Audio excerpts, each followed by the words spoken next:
This telecast is copyrighted by Hometown 24 for the private use of our audience. Any rebroadcast or retransmission of this game without the express written consent of Hometown 24 is prohibited.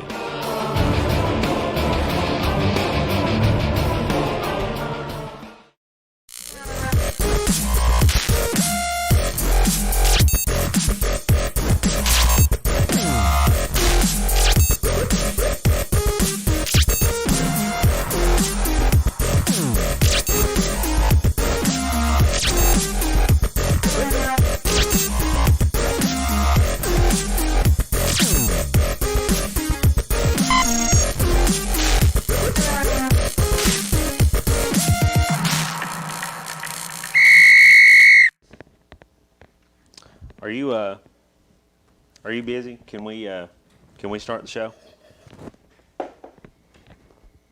Do you even have coffee in that? Yeah. Oh yeah. Yeah.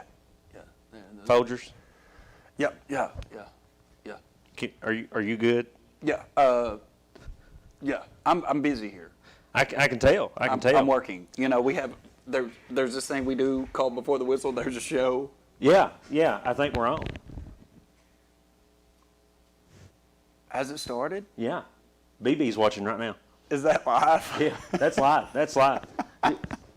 I want to say, though, I'm impressed that you can write cursive that pretty. That's not covered. Listen, when your mother is a second grade teacher of 35 years, it's like you learn how to write. To write. Yeah. Actually, if I'm sloppy, still to this day, and me well into my late 20s, yeah, she will get on to me yeah. if she sees that my handwriting is a little sloppy. I don't think she ever had her as a teacher, but I've heard Kennedy Breeding say that Kat Lee was her all-time most favorite sub she ever had. Yeah, no, there's a lot of people. Yeah, there's a lot of people that would say that. You know that I ran into somebody at Mountain Heritage, you know, and they said bragging on Kat Lee. Yeah, your mom was the best sub, but you know she was an actual teacher for like 33 years. Right before that, she started subbing some. She also asked that I tuck my shirt in, but I'm just going to stay rebellious, and I'm not doing it, Mom. I'm sorry. And we almost thought about standing up on this show today. Really? Kat. I'm glad because I actually wore my green shoes today, and we both did the tennis shoe Watch kick. what happens when I started that. Watch what happens once I pull it up into the screen. We actually have matching jackets on too to that. We're twinning. Watch. Oh, it's kind of there. It's like almost white. Yeah, it's like I don't know. It's like brown or something. It's not because there's a green screen. He has these new Nikes that are out. They're like $300, and they're like an invisibility cloak. Yeah, yeah, that's good. Harry Potter ones. Yeah. HP ones. Yeah. Yeah. Harry Potter ones. If you've never watched TikTok, me and Winston decided to create a TikTok tonight. Who sings that song? Did we? My Twin in 'Em. You know that song? My Twin in 'Em. My I Twin just in 'Em. heard it on the way here. My and Twin so in 'Em. we decided for the first time. my Twin in 'Em. You can Same go jacket, ahead. same pants. You can go ahead. I thought about going three. I thought about going 3 deep tonight. We both did the gold chain. Is that too much? Look, mine's more on the. Not since you shaved. It's like I just caused. You shaved, so it's all good. Wax. I waxed and waxed. You waxed. Does that hurt? I'm kidding. I really could never even grow hair on my chest, to be honest. Oh man, must be nice. I saw a meme, and I can't remember who posted it, but I saw a meme that said that body hair is a sign of intelligence. It's like people with a big foot. I'm a freaking genius, is all I can say. Well, I would honestly. Where is that clinical study? Because I think I can make the argument. Our good friend Brandon Hayes, who's the head women's basketball coach at Breathitt County High School now, yes, told me that he didn't really believe that I was from Clay County. Why? He said that everybody he'd ever met from Clay County was either like way out there or a genius, and he said, I'm in the middle. I thought there was going to be some underlying, like, really negative stereotype. No. But that actually is not that bad. I was like, well, you do have, like, your teeth. I I'm kidding. I'm joking. I love Clay County. It is a beautiful place. Your home is a beautiful place. Oh, I love Clay County. Yeah, you live back in the rolling hills of Clay County. It's beautiful. Clay County's kind of cool because you're on the edge of the mountains, so it's like you're not in mountains, you're kind of in the hills. Yep. And then it starts flattening once you get, I guess, to around the London It's really area. nice. Yeah. It's like the gateway. You should call it the gateway. The gateway. To the mountains. Yeah. But you can't beat a good Pine Mountain morning view. No, you can't. You can't. Can't You do really it. can't. Can't do it. All right. We do have a show today before the whistle. Winston, we're currently working on it. No, I've got the whole script ready. We never know. This show airs on Fridays at 6, but we never know what day or what time we're having the show, even though it airs at the same time every day. So, I always remember when we're having the show, that we're but having a show.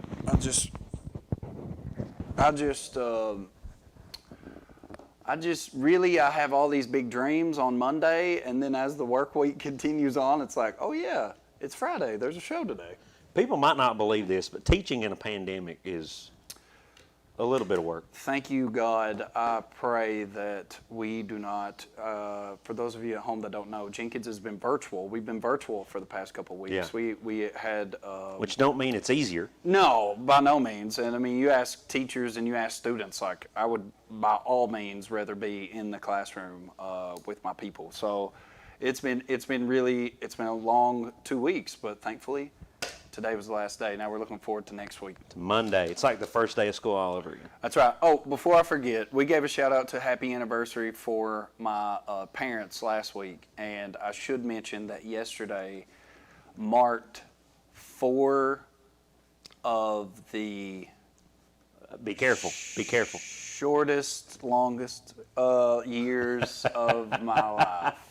Happy anniversary, Whit. I love you. I can remember the day you all met. Well, Really? I can remember the time y'all met. Really? Yeah. What was I doing? I can't remember. Me, I was wanting you to tell me because I don't either. I do remember. Never mind. I'm not going to go there. I do remember. Go ahead, big boy. Since this was posted on Facebook the other day, I can remember sitting at Prime 606 when it was at the Whitesburg location. Yes. Late night. Yes. I think it was me, you, maybe Casey Huff, maybe somebody else. I can't remember. There were a couple other people there, yeah. I was the head coach at JBS, I think, at the time. You were the head coach at Letcher Central, and I can remember you texting me on my way there, and you said, "Have you done your ratings yet?" And I remember thinking, Brian Cook's emailed me like 3 times, but no, I've not. And so we sat down Yeah. we sat down at Prime 606 right there at the high tables. Yeah. And we wrote out our referee rankings. I wrote out my referee rankings. And then on the back of that, what happened? Well, I actually submitted my rankings. I'm going to pull this up in case we have any comments. I like to pull this up in case we have any comments. So I submitted my referee rankings, and then, of course, it was time to pay the bill. I got my tab, flipped the tab over, scribbled down my vowels. Yeah. Yeah. Just did it right then and there, and then crumbled it up in my pocket. And of course, we journeyed on that night, and then somehow the next day I reached in my pocket when it was time for my vows at the actual wedding, and it was there. There it was. I've been told that was one of the greatest speeches ever given. I thought it was fabulous. I think somebody told me it resembled like a Winston Churchill quote from World War II. Wow. Yeah. Like never has so much been given by so few to so many. Something like that. Oh, goodness. Great stuff coming up today, other than the greatness of the Winston speech and his vows. Happy anniversary to him. And we've got a crazy show for you today. Like, you don't know what's about to hit you. We've got special guests today. Big time guest. I am so excited about this guest. It's not Harold Mullins. Actually, I am happy to report that, well, my first question to this man that we are going to see as a guest or hear as a guest is can't wait. I'm going to ask him if he actually knows Harold Mullins and see what he says. I wonder what he's going to say. You want to bet it? Surely, if you're big in the sports industry, you know Harold Mullins. I would think. One would think.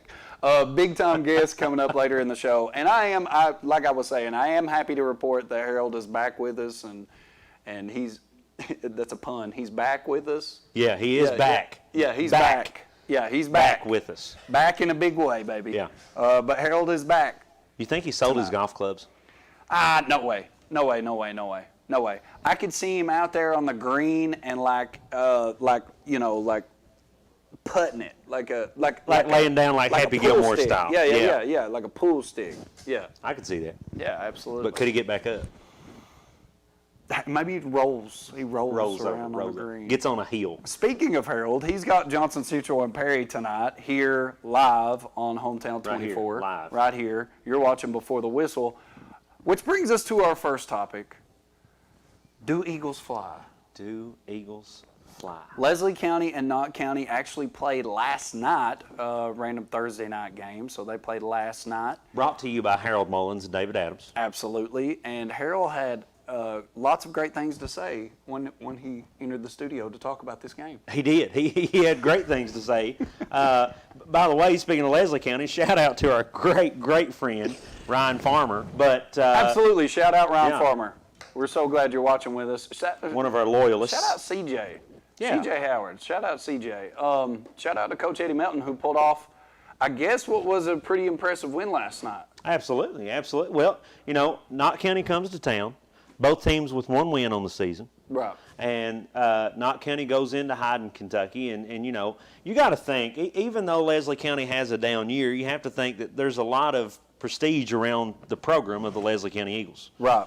Well, it's that situation, and I've been in this situation as a coach, where you might stay on no wins or one win for such a long time, and eventually, at some point here, you're hitting desperation mode. Sure. You are absolutely just hitting desperation mode. We got to do whatever it takes to win this game, and it's always, it's always the next game. And those games, maybe already individual championships before, but definitely turning into individual championships as you lose a close one, lose a close one, hang tough, lose a close one, and it's like, dang, when are we ever going to get off this snide and get a win? We're going to do whatever it takes to get the next one.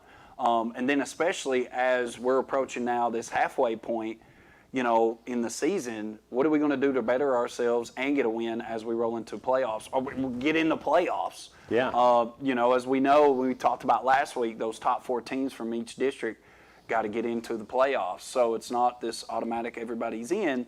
We'll discuss RPIs later. I guess RPI 102, now that we taught 101 last week. But, you got to think both of these teams go in there in desperation mode. Yeah, must win for both teams when they go in there. And hard-fought game. Knott Central leads most of the game, and then Leslie County comes in late in the fourth quarter to get a score. Then they take the lead, and then Knott County at the ball, end of the game, make a heave to the end zone, and Leslie's defense comes up big, stops the touchdown pass. So I turn it on, and Knott's up. Yeah. And I guess Leslie makes this second half just flurry, right? Yep. And just gets the ball rolling. And then you're saying Knott County had a chance. Had a chance at the end of the game, yeah. And it turns into probably, I can't remember from the screen, Harold Mullins will know, probably a 30-yard heave to the end zone, and Leslie County deflects. Yeah, and then I saw the final score. So if you're Leslie, you come out of that as, hey, we got this home win, we got this win. Yeah. Let's get this momentum going. And if you're not, obviously it just becomes so frustrating. So for Coach and his team, it becomes, hey, what do we got to do to keep these guys on board? Sure. How can we keep these guys on board, and let's look forward to the next week? And it doesn't necessarily mean you're out. Yeah, right. And, that feels a little bit special to me. I don't know if you know this. Brings us to the end of our first segment. But wow. We're trying to stay more organized. We're trying to stay organized so that we can get you to Harold and David as quick as we can. But when we come back, we've got some college football action. Oh, my God, yes. And our special guest. Go ahead. Our special guest to start it all out, right after we show you some of our sponsors. I'm and their so hype commercials. about this. I'm so hype about our win. I'm so hype. Look at this. The blue. Cover your ears. Cover blue your ears. Zala. When it comes to your family's health care, making the right connection is easy with just a call, click, or visit to one of Mountain Comprehensive Health Corporation's clinics serving Eastern Kentucky and Southwest Virginia. Our providers cover the full spectrum of medicine for the whole family, as well as specialty and support services such as pulmonary, optometry, dentistry, and podiatry, plus on-site labs, x-rays, nutritionist, and more. Call today for an appointment or telehealth visit. Now accepting Virginia Medicaid. Mountain Comprehensive Health Corporation. Here at Hometown 24 and TVS Cable, we care about the community. And while you might not see the same familiar faces you're used to seeing, know we're still here.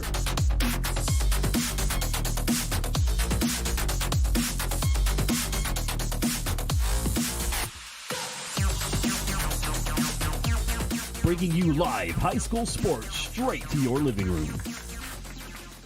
TVS Cable has everything you need to stay entertained. Video services with all your favorite channels and local sports on Hometown 24. Ask about digital voice service for home and business. High-speed internet so you never fall behind in a game. There's something for all ages. We've got you covered. Sit back and enjoy everything TVS has to offer. Stay connected with TVS. One.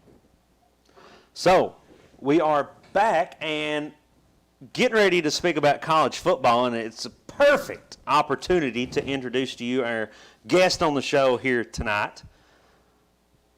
The voice of the LSU Tigers. Chris, are you there with us?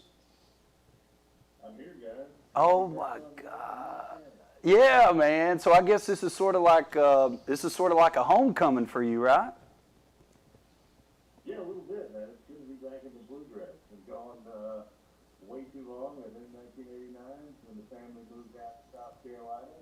So luckily at LSU, we get to play Kentucky in a couple of sports from now and then. And here we are playing football for the first time in Lexington since 2007. Wow. So pretty exciting time for you. Yeah, no, it's extremely exciting. We're excited to land at Bluegrass International with the team, check into the hotel, and we'll see some lifelong friends from Knott County for dinner tonight, and then get ready for some football tomorrow night. Well, listen, Chris. Thank you for coming on the show. It's an absolute honor for us. It's a huge deal for us. So we thank you from the bottom of our hearts for being with us on Before the Whistle. But my first question. Do you claim to know Harold Mullins? Yeah, he's the meanest Little League coach you ever had. Yes. Chris, I don't know Yes. if you've seen Harold in a while. His head barely will fit through the door as it is. I don't know if you helped the cause. I'm just kidding. He really pushed us to our limits and challenged us, and when you look back on it now, you think, I didn't like you too much at the moment, but at the end of the day, you got the most out of it. That is awesome. That's awesome. When you have time, I want you to really dig deep about one of these motivational speeches that Harold Mullins gave you in Little League Baseball, and I want you to give it back to us. We'll ask you for that later. I need a Harold Mullins like Little League quote. Like that's all I need. I don't know if you saw the prom picture we had of him last week. It was cute. I don't think I can give you any of those motivations. Yeah, not on air. Not on air. Yeah. Yes. Okay, so, I guess, so I'm making this comparison, and you obviously being from Kentucky, you know how much big of a deal Tom Leach is to our home people here in the Bluegrass. In taking on this voice of the Tigers, who do you feel like is going to win this matchup? Like, try not to incorporate. I will be honest, in us picking our picks, Wes picked Florida last week. So tell us, what do you think about the game? How do you see it playing out? Maybe even give us a score. But how do you feel? Well, I typically say when given scores, here's what I can tell you is that, you know, Kentucky has done a tremendous job under Mark Stoops in recruiting the line of scrimmage, and that's how you're going to be successful. And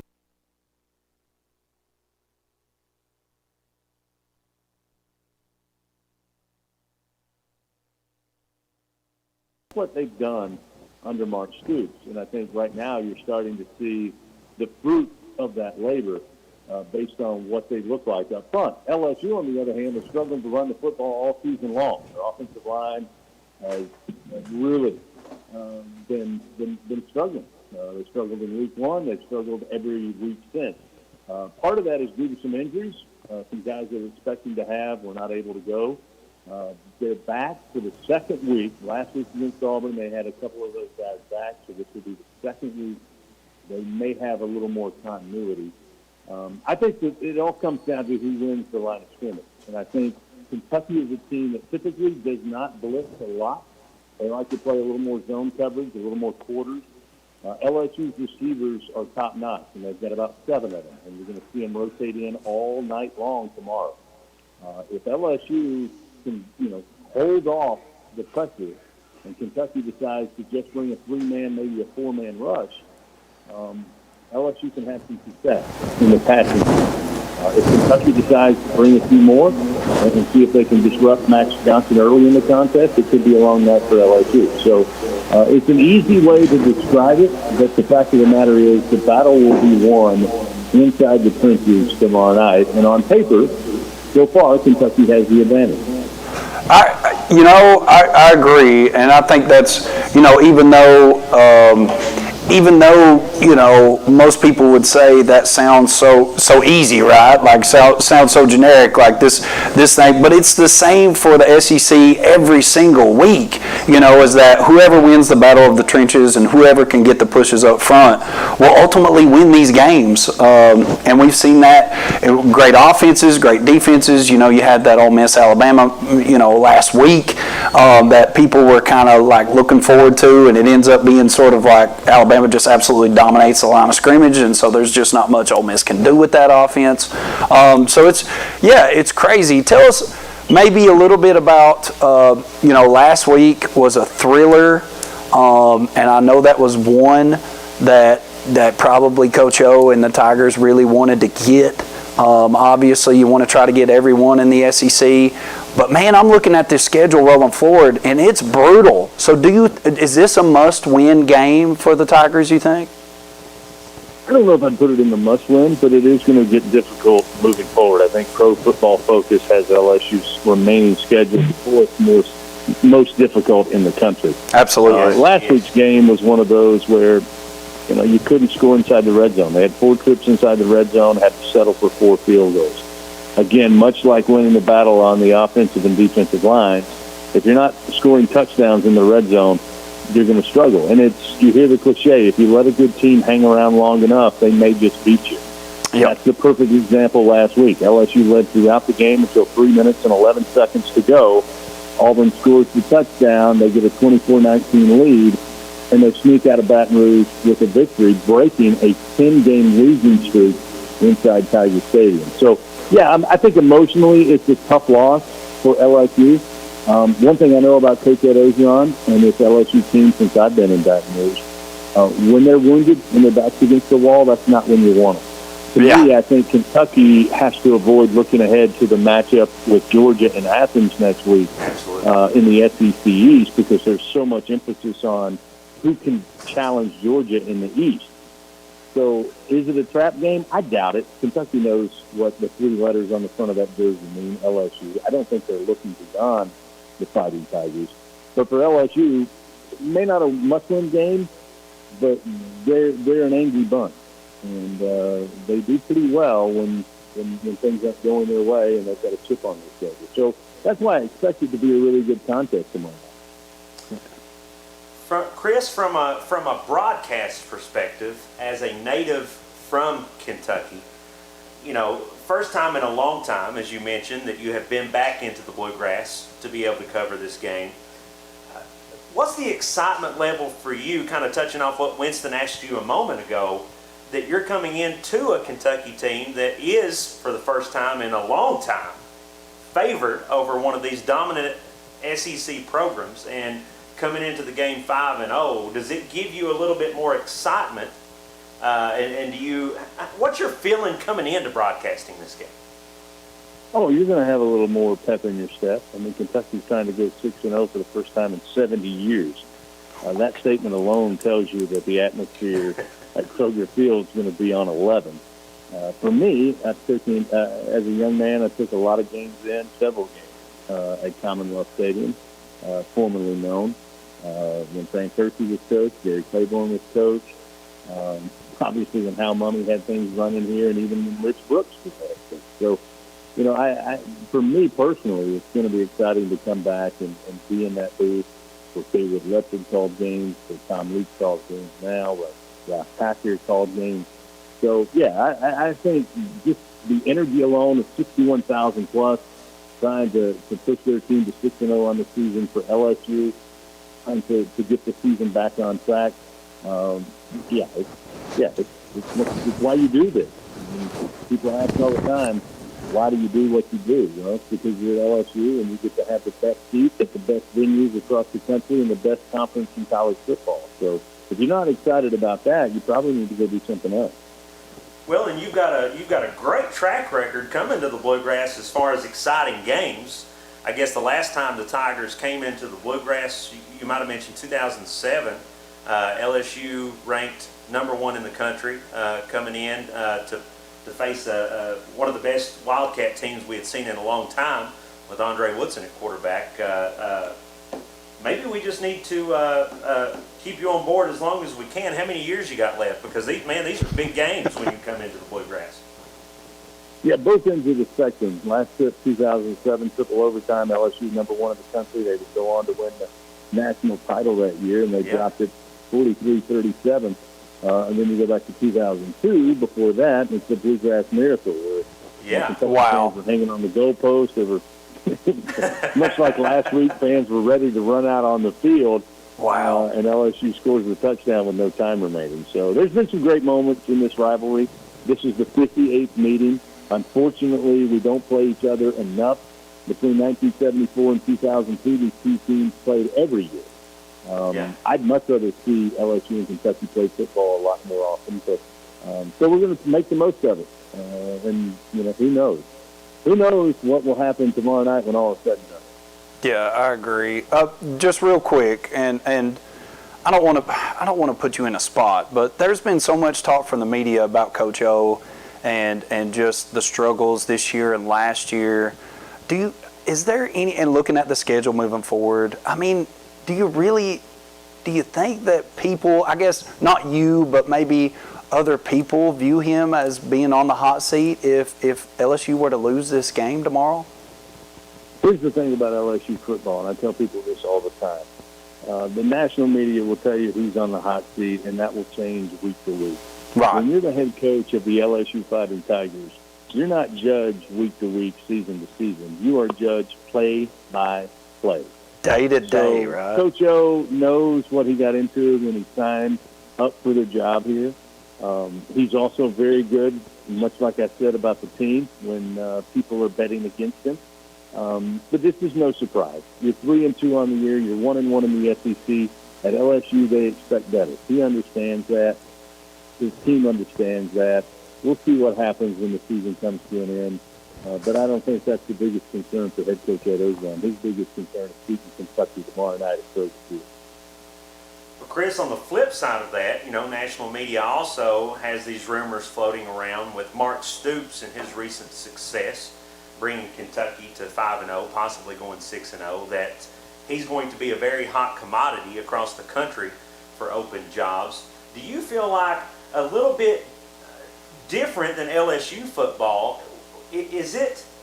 Does Mark Stoops feel almost as if he has a safety here in Kentucky, that maybe he wouldn't want to look at another job because of what he's able to establish here? He's a little more safe. You know, I'm not sure. I think Mark Stoops, there's two things. One, Mark Stoops has done an incredible job building this Kentucky program brick by brick. Number two, Mitch Barnhart, the athletic director, kudos go to him for allowing Mark Stoops to do that. We live in a world, in a microwave society, where you want success and you want winning right out of the gate. Yep. That's not necessarily what Mark Stoops has done, but he has always shown that the team is tending upward. And because of that, and the fact that the administration has given him the time to go recruit some of these monsters on the offensive and defensive line out of the state of Ohio and Michigan, Big Ten country, if you will, and allow him to put these pieces together, is kind of an outlier. You just don't see that at a lot of places. Right.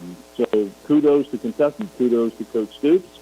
And would another school allow him the amount of time to take over a program and build it that way? I'm not so sure. I think Mark Stoops is very appreciative of what he's got here at Kentucky. He's probably proud of what he has at Kentucky. I'm not sure if he's looking to go anywhere else. Well, and with that, Mark Stoops, currently the longest tenured coach at the University of Kentucky as head coach. And as you said, I feel like they've given him that freedom and ability to hang around and develop the program, as you mentioned, with the slow and steady success that he's had. I want to just real quick. I know you've got dinner. Where are you eating dinner tonight? Downtown Lexington at Tony's. Oh man, Tony's. You can't beat it. Listen, I could probably leave here and probably be there, about 9:30. We'll probably still be there. But tell me really quick. Tell me your thoughts about. You're talking with a couple basketball coaches. Tell us your thoughts on the basketball team there down in the Bayou. How are people feeling about LSU basketball? Well, Will Wade has built a very good program, and he's probably got the most talented team he's had going into this season. He got a couple of guys to stay back for another year. He's recruited well, 4-star and 5-stars. It's going to be a very good LSU basketball team. I'm looking forward to the matchup with Kentucky coming up in January of 2022.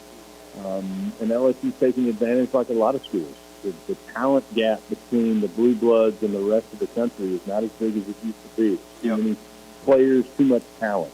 So it should be I think the SEC overall, top to bottom, may be as good as they've been in a number of years. Certainly better than they were last year. Yeah. Because there's going to be, obviously, there's great coaches, but there's going to be great players in 2021, 2022. So I'm looking forward to hoop season and looking forward to LSU and Kentucky. Absolutely, man. Well, thank you so much for coming on the show, and we really appreciate you.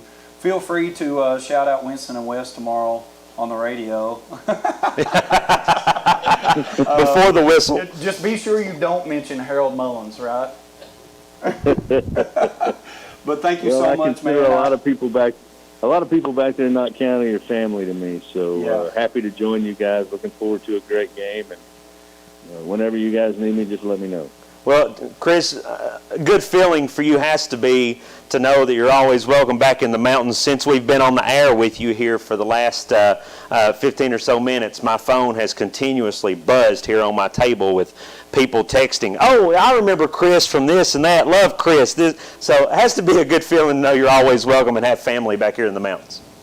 It's always nice to know because I really love that part of the country, and my kids are jealous of how I was able to grow up there riding motorcycles all over the mountains and just having a wonderful childhood there. So it's always a special place. It will always be a special place for me. And anytime I can help somebody out in Knott County, they know they're just a phone call away. Well, and we are, as Winston said, we are beyond grateful for you to join us here on the show, and just know you're welcome back to chat with us anytime you feel like you want to join us. You got it. Let's do it in January. We'll talk some Kentucky LSU hoops. Yes, absolutely. All right. Thanks, Chris. Man, have a great dinner. I want to say good luck tomorrow, but only to a certain extent. I hope you do great. How about that? Man, we'll catch up soon. Thank you. You got it. Go Tigers. Thank you.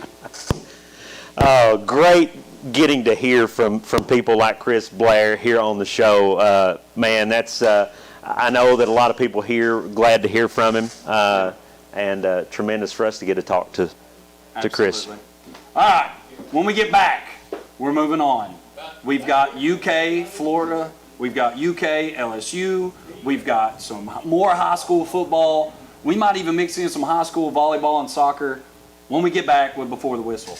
When it comes to your family's health care, making the right connection is easy with just a call, click, or visit to one of Mountain Comprehensive Health Corporation's clinics serving Eastern Kentucky and Southwest Virginia. Our providers cover the full spectrum of medicine for the whole family, as well as specialty and support services such as pulmonary, optometry, dentistry, and podiatry, plus on-site labs, x-rays, nutritionist, and more. Call today for an appointment or telehealth visit. Now accepting Virginia Medicaid. Mountain Comprehensive Health Corporation. Here at Hometown 24 and TVS Cable, we care about the community. And while you might not see the same familiar faces you're used to seeing, know we're still here.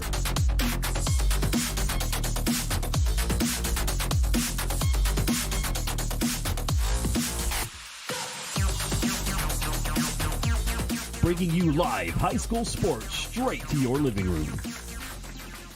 TVS Cable has everything you need to stay entertained. Video services with all your favorite channels and local sports on Hometown 24. Ask about digital voice service for home and business. High-speed internet so you never fall behind in a game. There's something for all ages. We've got you covered. Sit back and enjoy everything TVS has to offer. Stay connected with TVS. Thacker Grigsby is constantly working to bring the latest technologies home. Home, where we live and work. A place we want to see grow and prosper. From Jackson to Heinemann and everywhere in between. We're committed to serving you with the latest technology. Whether it's faster broadband, more video choices, or the latest voice services. Thacker Grigsby with our fiber network can provide the latest ways to stay connected, informed, and entertained.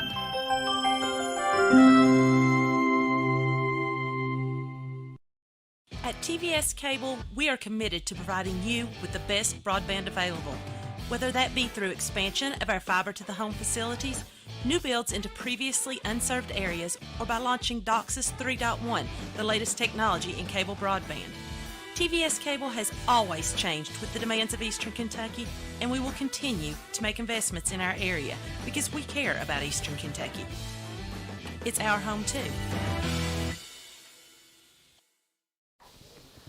All right, and as we told you, we're back with college football, and listen, we are constantly trying to figure out ways to make you more involved and make you a little more interested. So, little switch up on the show tonight. I think we're gonna try to have some discussion. I'm gonna let Winston in on some of my prophecies, and he's gonna make guesses here tonight on the show. So our producer, and we want your all's feedback on this, and we want you to chime in, but our producer, Josh Cornett, there's nothing like a good argument to him. He loves getting me fired up. I love getting him fired up. And Winston loves agging it on as much as he possibly can in some of our text conversations. But Josh has arranged for us, our producer's arranged for us a series of topics, and you're going to get to hear Winston's opinions and my facts as we go over. Do you see this? I'm going one more button. No, wait, I skipped a button. I'm going one more. Mom, I ain't got my shirt tucked in either.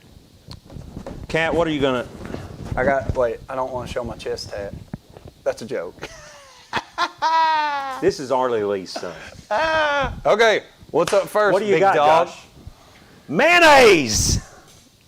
Mayonnaise is passing the only thing that Will Levis is struggling with. So, I don't know if you saw, but Will Levis, I guess, is just the master of being able to eat anything. The man has a stomach of iron. But I guess this week he drank coffee with mayonnaise in it. I don't know if Arlie's willing to do that. I don't know if he's willing to take it to that extent. He ate the banana with the peel. All right, so I love the old Jeff Foxworthy joke with the country word, the redneck word mayonnaise. So, man, is there still problems with Kentucky, despite the fact they're 5-0, and like you heard our friend Chris mention, 6-0 for the first time possibility in 70 years. 70. Man. I know the big deal with Florida is 1985, whatever. We broke all these trends lately, but none of them have been 70 years. I think for Harold sure, was 1 year old. Harold was 1 year old. He remembers it well. He remembers it. He was there. He called it.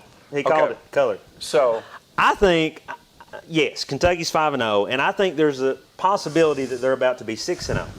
I do think, however, that passing might be an issue, but it's not a big enough issue to keep us from being successful. I mean, we got a quarterback that eats the banana peel and drinks mayonnaise in his freaking coffee. Do you expect him to be a good passer? Okay. Do I still think that there are questions surrounding this team still? That answer, simply put, is absolutely. I think the offense is not good, okay? Yeah. I am not sold on Liam Cohen. Am I willing to continue to give a chance and give grace? Yes, absolutely. But do I still have a lot of questions in my own mind? Yes. Am I still going to believe and go Coyotes and all that stuff, Wildcats by 90? Yes. But our defense are going to have to win it unless things get turned around quick offensively. I think Levis is not very accurate. I think he's got a big, strong arm. I would like to see us use the middle of the field a little bit more with tight ends, with inside screens. We finally, and we capitalized on it. It was like somebody was listening to me. We finally hit a little dinks and dunks and screens, and that bounces Wandale open. And I still think there has to be more creative ways to get the hands in the ball of our best player. And that best player is undoubtedly Robinson. Here's to you, Mr. Robinson. So am I comfortable? No. Am I like, yay, Cats, let's win? Sure. But I'm not comfortable with this offense. And I think as games go by, I become more and more worried. Now, last week I did see we added a few of those wrinkles. Sure. But more needs to happen. And I think the offensive coordinator has mentioned this week, like everybody just figured out when this thing clicks, it's going to click. But I don't know. Keep hoping. I think it's divine intervention because I'm not, as I said on my video on Facebook today, I'm not as big of a Kentucky football fan as you and Josh and Dave. But sure. I will say that divine intervention has allowed Mark Stoops to go 5-0, possibly 6-0, because I want to show you how quick this could flip in Kentucky. Everybody was so excited about Will Levis's arm starting the season. Oh, man, we're back to a forward passing team. We're here, we're there. If we were not 5-0, Kentucky fans would be really upset, I'm afraid, with Will Levis. And we can't be because he's winning. We're 5-0. We're 5-0 and possibly 6-0. But really, think about it. If we weren't 5-0, if we had lost 2 games maybe at this point, like we almost did, very well could have. Is our fan base upset that we're still heavy on the run game that they were excited to get away from? Well, and I think this is part of this kind of like be patient. I'm not going to say problem, even though I guess I am answering this question as I am still worried about a problem. But we open up this season and we're throwing it all over the place. Wandale Robinson led the SEC and he may still in 50-plus yard plays. He still leads the SEC in yards, receiving yards. So, it's like, okay, how upset can I really be? But I want more. And what really gets us is that first couple game teasers. We throw it all over the field against Missouri. We throw it all over the field the first few games. And now all of a sudden we're going back to Eddie Graham ball and we're like turning around and handing it off every time or just setting us up for like one big shot down the field and then nothing. Which is what our fans have hated the last few years. Last week we get to the 50 like 3 or 4 consecutive times. Like 3 consecutive times we're like, oh yes, let's go. And then we end up having to punt out. So I want more, and I think that's fair. And I want us to mix it up. We got 50 seconds. I want us to mix it up a little bit more. I'm asking for easier throws, slants, inside screens, inside throws, tight ends. Let's use them. I'm going to talk more about that later. But are there a lot of questions? There's actually just one question. One. How do we make the offense better? But yes, there are still questions. One thing I do think Will Levis has done, he has allowed Mark Stoops this year to continue, and maybe it's not Will Levis allowed him, I think it's Mark Stoops has allowed himself to up his recruiting this year. You go 5-0, you're ranked number 16 coming into the LSU game in the AP poll. Right. Recruits like that. Well, and here's the thing: either let's go one way or the other. Let's run the ball and pound the ball, or I mean, it's hard to find this balance. That's it. Next one. Swamp or Bayou? Okay. So. Who is tougher, Florida or LSU? So the question is, will you turn that whistle off? I'm sorry. Jesus Christ. All right. So the question, Florida was ranked top 10. Yes. Was it too hot? Did Florida obviously didn't show that they are top 10 material, or were we that good? Our defense that good? Are we worried about Georgia after LSU? And you heard Chris mention that as we talked to him on the phone. What is Stoops doing to get them ready for the weekend? We're sold out, of course, 2 weeks in a row. So even though LSU's unranked, is this a harder game? Is this LSU game a tougher game than what, I don't know. You want to go first? I'll let you go first. I don't know. I think I almost say yes. And I feel like coming off a win like last week, you come in to number 10 Florida at home, you win. The crowd was hyped. You've got Waka Flocka there, just freaking bringing the crowd home. I don't know if, the hype was a lot, and that puts a lot of pressure on the Cats, I think. This is a game, of course, they're the favorite in. First time we've been a favorite over LSU. Yes. And you come in, that's a lot of pressure knowing that you're likely to get a loss the following week. Yes. I think it's a tougher game. I think this week is a tougher game than last week. My dad just texted me, and I do want to say this. I know we're finished with the last topic, but I do think Levis is a winner. I think he's tough. Yes. I think he's a winner. I think he doesn't duck out of bounds. I think he's a powerful, strong kid. He's able to run some. Maybe that's an answer. Maybe we run RPO a little more and give him the opportunity to run. I mean, he's a big, strong guy. I don't want to get him hurt, especially against this SEC play.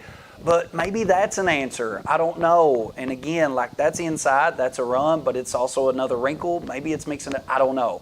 All right, to answer this question, I think I agree with you that Florida was the bigger game in the situation that we were in. Yeah. Because if you look at the schedule remaining, Yeah. you've got LSU, you've got Georgia, Yeah. You've got what is going to be tough at Mississippi State. So if I'm looking forward to the future from the Florida game, I'm like, geez. Is this game tougher? Is this week harder to win than last week? No. But no. I think last week was the tougher game. Now, do I necessarily think that we roll out here and win tomorrow? I'm worried. And I know that's one that we'll get to here in a minute, but it's like mentioned on the phone to the voice of the LSU Tigers, the man who knows best. Coach O's back is against the wall here. Like, LSU Tigers' back is against the wall like a crazed wild animal. Have you ever cornered a cat before? Like this, they are going to be wild tomorrow. We better bring it. And I'm glad you did mention on your notes you did mention the sold out crowd. I know it seems impossible to repeat last week's, just electric, loud, crazy, but it has to be. That has to happen.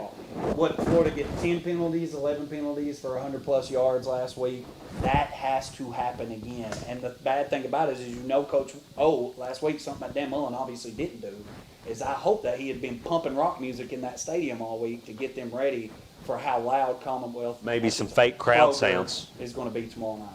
Well, I think it has to be loud. So if you're going to I want Kentucky to win. If you're going to the game tomorrow, take some of that Vicks spray for your throat, because we need your voice the whole game, obviously.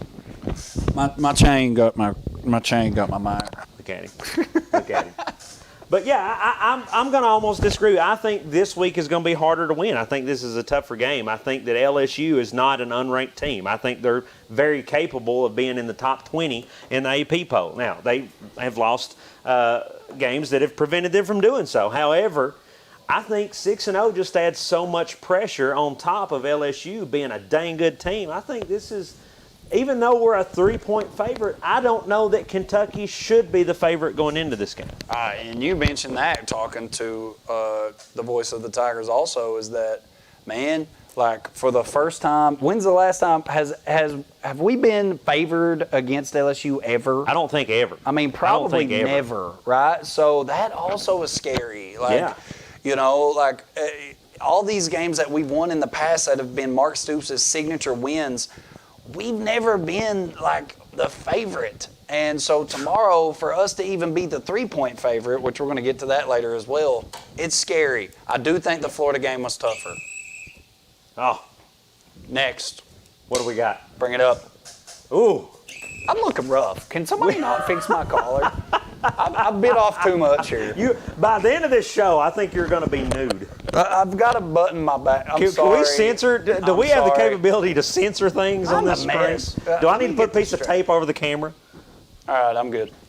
So, will a field goal win? I mentioned Kentucky, but Josh, I like this. The game, we're a 3-point favorite. And I don't like these favorites. You know, all those favorites are there for Vegas odds and betting. However,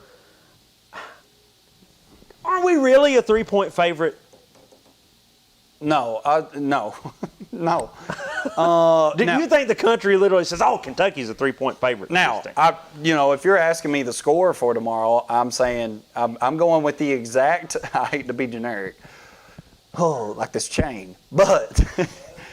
And I'm going to go with the same exact score that I went with last week, and I'm saying 27-24 Cats. Cats. So to answer the question, do you have money on this? I guess no, I don't. Would I? Yes. Will a field goal win it?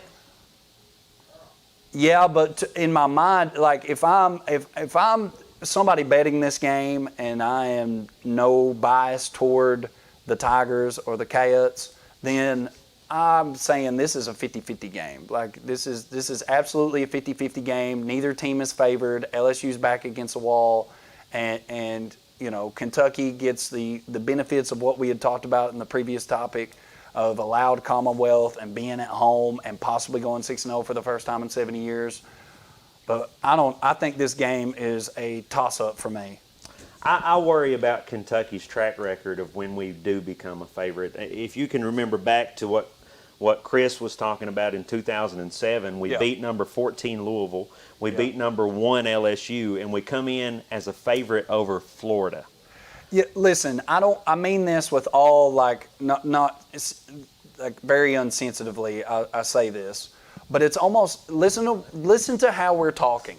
Okay. Like I'm a Debbie Downer, man. Well, no, it's not that. I'm just, as Kentucky football fans, we revert back to the traumatic experiences of the past. We do. You know, I've been teaching psychology. You have? Oh, here we go. You know, I've been teaching psychology, guys. I took the quiz. What were you? Did you take it really? A prophet. I'm kidding. I'm kidding. Totally not. No, but I still want you to take it. All right. How long do we got? We got three minutes. All right. So, you know, do I think a field goal? I'm kind of contradicting myself. I think the score is 27-24, but I more so think that Kentucky needs to score, which I did say they needed to score 27 last week, and they didn't have to. They only needed to score 20. But those were big defensive plays. I was shocked. Oh, and I do want to add, too, speaking about the offense, you got to think last week we might have scored 20, but we also got a turnover in there, and we got a flubbed kick return for a touchdown in there. So it's not like we can give all credit to the offense, obviously, on that 20 points. We can't. And that's why I want to say that this is odd. I'm going to agree with you that we do have to score 27 points. And like you just said, our offense didn't last week. How rare is it to block that field goal and score a touchdown off of it? And if we hadn't done that, we probably didn't win that game. Here's the thing. LSU is now, this is crazy, traditionally been a smash mouth, run the ball team. They are now throwing the ball. Like pocket quarterback, left-handed, like great passer, 16 touchdowns, over 1,400 yards on the year already compared to Will Levis's 900. So they're throwing the ball. They're not running the ball much. That worries me. And last week against Florida, we had a running, quarterback, kind of like more running option quarterback, and we did a great job. Against the Missouri, conventional pocket quarterback did a bad job. I'm worried about LSU's passing game. I'm also, I know this for a fact, we have to be able to run the ball. Yes. And we have to do it well. And I'm sorry if that looks like Eddie Grant's game plan for the most part, but do I want to add a couple wrinkles? Yes. And I think, he touched on it, the voice of the Tigers, Chris, he touched on it as we talked to him. It's like whoever wins this in the trenches obviously wins. And I know that sounds generic and easy to say, but it is true. And that's true every week in the SEC. And we got the big blue wall, man. We got the big blue wall. Kennard and the boys. We do have the big blue wall. Cats, 27-24. I gotta. Do I want to kick a field goal to win it? No. Do I think do I think we have enough offensive power to win it? I hope so. So you're saying as a Big Blue Nation, we probably need to apologize to Eddie Graham because even though we hate the constant run game, I've we contradicted myself the whole show, and it's because I'm a fan.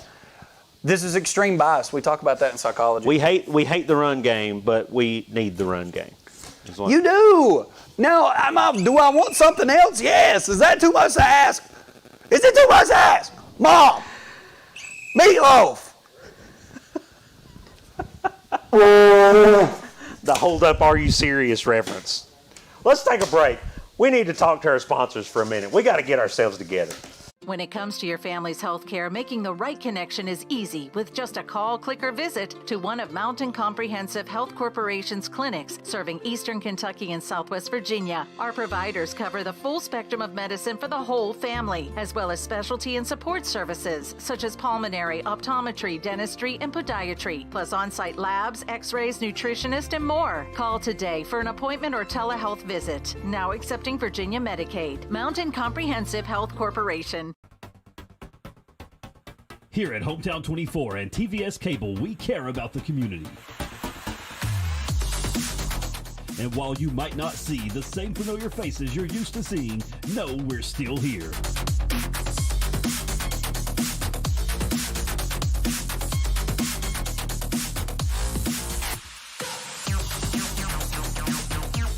Bringing you live high school sports straight to your living room.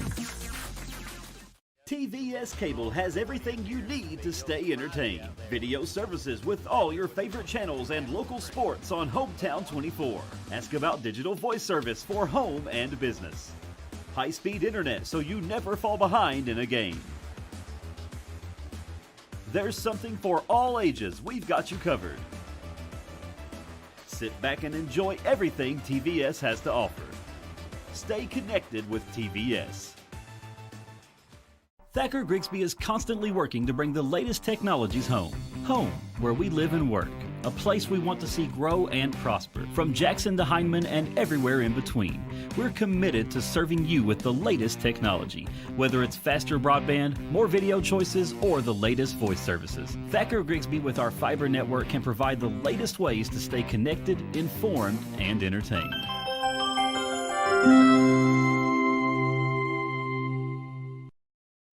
I hope that your drip that you decided to wear to the show has been worth it because you have been.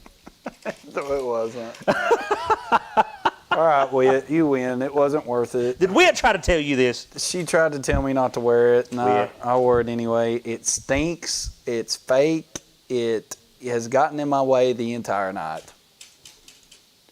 But I'm still going to wear it. After the show, I'm going to put it back on because I feel like I deserve it. You do. You do deserve it. You deserve it. You deserve it. Nobody knows that's not real. Weighing my neck down. All right. So we have a topic that Josh has given us here, and he's told us during the break kind of some background information on this. You give this a whirl. Are you ready? I'm ready. DJ Tuttle. Here we go. And now, calling Blake to the main stage. Oh my goodness! I good? love it. That was perfect. Yeah. We got a clap from Devin Combs. You know what? You know what? Put that back on. Put that back on. Put that back on. Oh, calling blank to the main stage. There is a lot of big SEC matchups this weekend, tomorrow. Yeah. No, I'm glad, and we got them here before us. LSU and Kentucky. I do want to say SEC Nation will be in the Commonwealth tomorrow. They will be in Lexington tomorrow. Tim Tebow, Paul Feinbaum, and the boys, which is obviously nothing compared to what you're getting right now. Just wait till you're not going to see Harold and Dave, but only if you could. SEC Nation, whatever. But you also have Arkansas, Ole Miss. You have two ranked teams. Vanderbilt, Florida. You have USC, Tennessee. You have UGA and Auburn. That's a big one. And then you have Alabama and the ever disappointing this year, Texas A&M. I'm going to go out and venture to start this to say that the game that is not going to get called to the main stage is Alabama and Texas A&M. No, that's going to be a dose. Sorry. What is it that Lane Kiffin said last week? Get your popcorn ready. Get your popcorn ready. I think with SEC Nation being here, that tells you, I think the big stage this week is LSU at Kentucky. Yeah, I mean. And you have a game against two ranked teams in the SEC, but I still think LSU at Kentucky is the bigger game. I think so too. I'm going to agree with you because, Kentucky now finally, like to a lot of the Big Blue Nation, like finally being ranked, even though there was a lot of argument. I could argue a lot that they probably shouldn't have been ranked up to the point that they beat Florida, but finally ranked, and we're going to talk more about that in our next segment, but finally ranked. LSU, for me, back against the wall, traditional powerhouse, 2 years removed from national championship. Supposedly Coach O on the hot seat, according to the media. If he loses this game, their schedule is brutal the rest of the way out. It's a must-win. I don't care what Chris said. Sorry, Chris. It is a must-win for LSU. I'm serious, guys. They play Florida, Alabama. They play somebody else. I mean, it's wild. Crazy. Arkansas. So it's wild from here on out for LSU. So it is a must-win for the Tigers tomorrow. I wish I could talk in like a Biloxi. I wish I could talk in a Baton Rouge accent, but I can't. We should. You know what we should have had on the show What? tonight is a good Cajun, some kind of good Cajun boil going on here. I'll tell you what. Walk right down there to the creek, and there's some crawfish. Some crawdads. And go pull one out there, and we'll eat it. Now, you'll probably agree with me on this, Winston. What? You take away how the AP, the Associated Press, picks their picks. Yes. You take away the coaches poll and how that's situated. Yes. Would you agree that probably a lot of people in the country could see LSU as talent-wise? You heard Chris say this is the second week back with their full roster. Right. I think LSU could qualify as a top 20 team. Sure, absolutely. Last week's loss was tough for them. They were ahead the entire game and kind of give it away at the end against Auburn. And Auburn, obviously a really good team and traditional power. So, I don't know, man. I think this is a huge game. It has huge implications. Could UK go 6-0 for the first time in 70 years? Could LSU, Coach O, 2 years removed from a national championship, end up firing their coach? Yeah. I don't know, but that's huge. To make it bigger, I even think you look at the Arkansas-Ole Miss game. Arkansas is ranked 13th. Just really quick, I think that one is great too, though, because it's on paper, it's supposed to be like a fireworks show, right?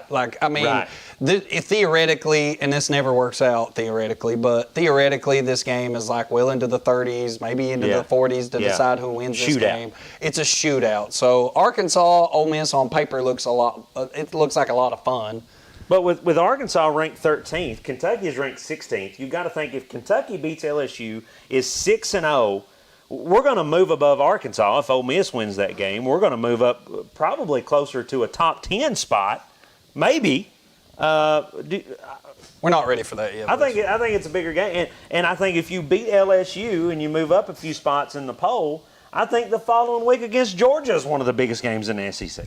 Listen, and I want to stop this rhetoric right now. I know a lot of people have been like, are we looking ahead to Georgia? Stop that. No, we're not. We are focused on LSU right now. But what worries me, what we need to worry about is LSU focusing on the Coyotes. Okay? So does that not? Chris brought up the statement that we are fighting against Georgia in the East. That game don't mean more than the LSU game. No, well, because we are now in a position that this Kentucky football team is not playing against LSU. They're not playing against Georgia. They are now in this historical Kentucky team conversation that they are playing against themselves and the program. Wow, that is prophetic. Wow. That was beautiful. Can we quote that? That was beautiful. You want to put that on a quote? That was beautiful. Can we get that hanging somewhere? Listen, Mark Stoops will have it above the exit. and I didn't realize this. I will say that I did not realize that 6-0 that has not happened in 70 years. Yeah. So if you're Coach Stoops, and he is, and I've heard some interviews this week, but some of that stuff's just fluff, right? But that he's saying, hey, we can't get caught looking ahead. And I believe him. How many Power 5 programs will have a school that's 6-0 after this weekend? Not many. Not many. I mean, Alabama and Georgia. Than us. Us. No. Yeah, there's a few out there. Coastal Carolina, they still hang in Chanticleers. Yeah. I know the whistle blew. I'm going to OT. I do think the South Carolina at Tennessee is interesting. I do too, because I just want to see, in being a Kentucky fan, how that team plays against that team. And we're seeing glimpses that Tennessee might not be too bad. I'm telling y'all, Tennessee looked scary last week. Josh Cornett even mentioned that Tennessee looked pretty good. Are you kidding me? The Georgia-Auburn doesn't even count. Georgia's going to blow everybody out until they get, we won't get there yet. That's next week. All right. What you got next, Josh? Oh, wait, so to wrap that up. And now, LSU and Kentucky to the main stage. I now know why you're a DJ. Yep, that's right. Next topic. How do I hold my hands to do a volleyball? Am I doing this right, Beth Justice? Am I doing that right? Do you lock your fingers? That seems dangerous. Do you? How do you do, like this? I don't know. I don't know if you lock your fingers. Does anybody? Oh my God. Yes.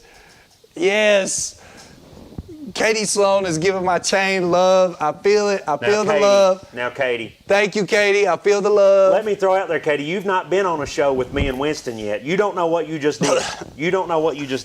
I will wear this chain every week. It is not the same beast as it is with me and Jonathan. We've got Winston here. You can't do that. I like this, Katie. I like this vibe. Katie, I have my bling. The chain is hanging. It's not Waka Flocka style. I am dripping. All right, to simply answer this question, do you know anything about volleyball? The answer is no. Well, I'm to answer that question for me, no. But, however, I did get to sit with Katie Sloan last week, who does know a lot about volleyball. Okay. And I have, I teach at Knott County Central, and I have, a lot of hype around this team coming into preseason. They beat Letcher Central in district for the first time since God created the earth last year. And who? Go ahead. And I just think, Knott has dropped some games that I know Coach Justice is probably not happy about. They lost to Leslie County this week, a game they probably thought they would win. And you look at the rankings, and Hazard's still sitting up on top. Hazard, great volleyball team. However, a couple of their wins have been COVID wins, I understand correctly. Yeah. And Breathitt County obviously had a upper hand on Knott earlier in the year. A tough team for Knott to win. But I don't know. What do you think? Do you think Knott Central still has a chance to be the team they're supposed to be? I just know in the conversations we had last year with Beth, she seemed really high on the good youth that she had coming back. Yeah. From last year's district championship team. And so, I feel, I'll take Beth's word to the bank, man. And so, I know talking with Beth today, one of the Pats, the liberos, did I say that right? Yeah. I had to fill in once at JBS for Coach Doug Clark on the volleyball game. Oh, my God. And I remember, I think Mark Cook was the ref. Oh, my God. And he came over to me and he asked who the libero was. And I said, I know I don't have a sombrero. I don't know a lot about volleyball. Oh my God! From what I understand with Beth, Knott County has had their starting libero out for a while, Sydney Stidham, with the ankle injury, I think. Okay. So she's back. I have her in class. She was bootless the last couple and played last night in the win against Lee County. So that has to put Knott back on track a little bit. I've not kept up with as much as I have in the past. I will shout out the Jenkins Cavs on a few wins this year and getting some momentum under their belt and really building their program up this year. Over in Jenkins, the first goal for a lot of smaller school programs is still volleyball, still like really if you look at the large spectrum of KHSAA, it's still relatively new. So getting numbers and getting this instilled in your youth is like it's becoming more of a thing, and it's becoming popular, and they've done a good job over in Jenkins so far. I hope they keep that momentum going. And of course, I still do keep up somewhat with Letcher County Central. I'm good friends with Sandy Bowling, the new head coach there at Letcher County Central, and she's had good positive momentum I've been seeing on Facebook, and they've now they kind of had a slow start due to COVID reasons. And they've picked up, And they've picked up, and now they're gaining a little momentum and playing a whole lot better. So I'm excited. I'm excited to watch how volleyball pans out. I feel like this COVID season this pandemic has also created problems with rankings. Oh yeah, absolutely. And we're going to talk about football RPI in a minute. It's obviously, caused problems across the board. Before we move on to the next topic, will you shut that whistle up, G? I paid $1.29 for that whistle. Can we not get a person with the real whistle? Is it that hard? That could buy me a bologna sandwich with Harold Mullins. Who is producing this? Can we not have a whistle? You would think we coached basketball or something. Don't you have a whistle? Look at here. You're the head coach. I do want to shout out to our local soccer that it's been taking place this week in playoff play. I should mention Perry over Letcher in the boys. Congratulations, Perry. Good showing by Letcher. From what I understand, first time in a while, Letcher has made the region, the region tournament. So good job, both of those squads. And then on the girls' side, Letcher over Perry. So congratulations, Letcher.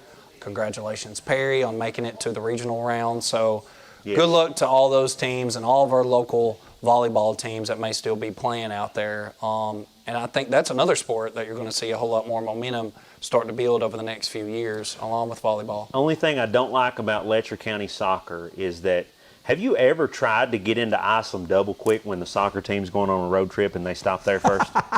No. Oh, my goodness. I can only imagine. I can only imagine. It was like trying to get here today. Have I ever told you all that Fridays are wild at Food City? Double quick is like one of our sponsors, right? Can we not tell them to open up another register on soccer game days for Letcher County or something? All right. Who's Who, RPI, last segment of the night. I don't know if it's what you've all been waiting for. I don't know. I'm sure you've been waiting on me to button this shirt back up. But anyway. I think they're just happy that it's not David Adams with his unbuttoned. No, he is. Y'all don't get to see him. Y'all don't get to see how these boys dress when they come on the show. Who's Who RPI. Last week we had a great TED Talk about the RPI and the way it works in the state of Kentucky. Yes. And in case you missed it, the RPI is important. Tuttle Talk. Tuttle Talk? Tuttle Talk. The RPI, that's what we're going to start calling this. Ever important as these weeks wind away, because we know once KHSAA football playoffs enter the third round, RPI rankings become crucial to who hosts and who does not. Yes. Okay?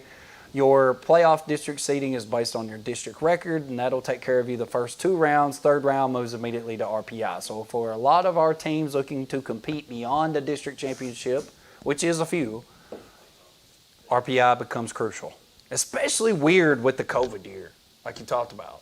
Like some teams are having to go play teams they didn't intend to play. Some teams are losing those teams they go play. How much does that affect their RPI? We've seen that really reflect in Breathitt County's schedule, where they've had to drop a couple games, had to pick up a couple games. They picked up some really good opponents, and how far does that go? How hard does it hurt you as you lose, or do you win? Also, it's based on your winning percentage, opponent winning percentage, and your opponent winning percentage. So we take it to the third degree there. Tell us what RPI stands for. I have no idea. Harold Mullins. What's RPI stand What's for? RPI stand for? Yeah, ratings index, runs Runs per per inning. That sounds good to me. That's great. Sounds good to me. All right, so so- tell us, what are we looking at? What are we looking at, RPI? 1A, not much of a shakeup. We have number 2 Pikeville. Now, who has dropped a couple games? So Betsy Lane has dropped 2 spots, but it's not because they've lost a game. It's because probably their opponent's lost a game, or their opponent has lost a game somewhere down the line, and then somewhere out there in this world has won a game. I'm glad you teach psychology. Yeah, so Betsy Lane actually dropped, but they're still in the top 10 and in good shape in the 1A RPI at 8. Hazard kind of holding it down at 12, and that's actually, given their record thus far. Slow and start. They've slow start. That's good. So they're on the edge of the top 10 there, and they're number 12 in the latest RPI as of today, actually, yesterday. Then we have Paintsville, pretty local team, number 16 in the 1A. We'll kind of keep an eye on that one and look for it to go up as time rolls on. 2A, Middlesboro, still holding it down, 8-0. They are number 6, and they are getting really close to, here we go. Ratings percentage index. Spoken And like there's a formula down there. like the Can we get true a math teacher? twins that we are. Can we get a math teacher? No, I don't teach. I teach psychology. David Adams, you ever taught him? You taught math in summer school. You know anything about formulas? Number 6, Middlesboro, 8-0, 2A. Shelby Valley is 15. Prestonsburg, Peaburg, who we've mentioned before, they remain in the top 20, barely at number 20. And then Breathitt, trying to climb here, is at number 23 after being able to put a win together last week against Morgan County. We actually got to call that game with our good friend Devin. It was a great job. How do you? He does a great job. Awful game, but it was a great job. I know not to yell at him through text before the show anymore because he didn't put coffee in our cups. I don't know. We don't have a whistle. There's no coffee in these really nice coffee mugs. I don't know. What does this remote do? I don't know. I got to bring my own props. How do you feel about RPI? Is it a good system? Does it suck? Does it need reform? Hang on. Tell me. 3A, 7 Lawrence, 8 Bell, 16 Astolet, Ford 3, 18 McGoffin, Belfry trying to climb back up after a really slow, sluggish start here and playing out of state. You know, when you play out of state opponents, they don't factor into your equation, so it kind of hurts if you don't win, especially. Belfry 2 and 5, they're at number 20, rounding out the 3A. 4A, couple names that you'll know. At number 3, we have Corbin. At number 4, we have Letcher at 5-1. Big game tonight, district game. Big district game tonight. On the road. Who they got? Clay County. Clay. Okay. the I think the Tigers. Tigers. The Tigers. I think they'll be okay tonight. But then what we want to get to is at number 10, we know Johnson Central awaits, and we're going to have this big matchup soon between Johnson Central and Letcher County Central. And can Letcher finally be able to kind of match this Johnson team, who is also good, got off to a slow start, but also good, been through some turmoil, not turmoil, but been through some tough times here as of late with the Johnson County team. And so I'll be interested to see what happens soon when Letcher takes on Johnson. Can I say something about that? Sure. I think that Letcher Central and Coach Matthews has put together an unbelievable season. Like, they've impressed me. Offensive explosion. It's and defensively been unbelievable. great too. Carson Adams has been, oh my gosh. Great. But I don't know if that eagle will soar low enough for the cougar to jump up and grab it. Yeah, I don't know. I think we'll talk about that one next week. Yeah. But that's one. Tonight, you're getting live here tonight. Harold Mullins and David Adams. Is that smooth? Johnson and Perry. And Perry's still sitting at number 15. And so, yes, theoretically, this could be interesting on paper. Perry's kind of been through good games, bad games. They've had, I would say, more success this year than they had. So, interesting to see. And again, Johnson, we don't really know that much yet. We know traditionally, but they've had some issues, some COVID stuff. They've had some games changed. They, of course, had the death of Coach Matney, has to be weighing heavy on their hearts. And you wonder how that, those things factor in. A couple of players, I think, had tested COVID positive and I think they had one player hospitalized. So, a linebacker or something. and again, just this dreadful, dreadful virus. So, Johnson and Perry tonight coming at you live, and that'll be interesting. And then, just if you're wondering, 5A North Laurel is still in the top 10, barely. And of course, 6A Male and St. X are still holding it down at 1 and 2, and probably will continue to do so, as probably either one of them will win the state championship in 6A. It's going to be interesting to see how the 1, 2, 3, 4 work out. I think so. RPI, good or bad? If you ask Julian Tackett, I think he feels good about it. I think the KHSAA feels good about it. If you ask some coaches, they do not feel good about it. A lot of people want to go back to the traditional playoffs that we did once before, where you kind of had a sister district and your first couple rounds were played within that sister district, and then you could possibly meet somebody back from your district if you were to meet in the regionals. But I don't know. With that, do you think maybe it's a change thing? They don't want change, and 10 years down the road, they're going to be cool with it? Definitely. Yes, absolutely. I think that a lot of our old school, high school, and not that that's a bad thing or negative thing in any way, but I think the change has been a little bit hard for a lot of people who were just so into KHSAA football and so accustomed to the traditional playoff system that we had in the past that, yes, I think it's just natural that they don't like the RPI. Yeah. I don't know, because it becomes really difficult. Like if you're breathed, oh my gosh, you dropped the game, you had to go to Paul Lawrence Dunbar the first game of the year to kind of make up for it. And so, well, and as a coach, I think about how hard it is to figure out what do we have to do at this point. Like, right. Yeah, like. And a lot of these teams, like Letcher County Central played an out-of-state team this year. Johnson County Central played a couple of out-of-state teams this year. Belfry usually plays an out-of-state team this year. And the RPI system becomes really difficult. Like, you can't find a game. Like Johnson Central, last year literally could not find a game. Yeah. Like, I have to go out of state. Well, do you want that to cost you hosting a home game at your? Right. But it's like you have to. So I do kind of sympathize with these teams that literally cannot find games. Yeah. And it becomes extremely difficult. I don't know if there's a way that we can work that out. But I think it's up for debate again in 2023. I would expect the next couple of years to be extremely crucial to the future of the RPI and its role in determining the playoffs. Maybe you push it to later in the playoffs. I'm not sure. But I think I need more time. Let me see how this year plays out. Last year I thought it played out fine.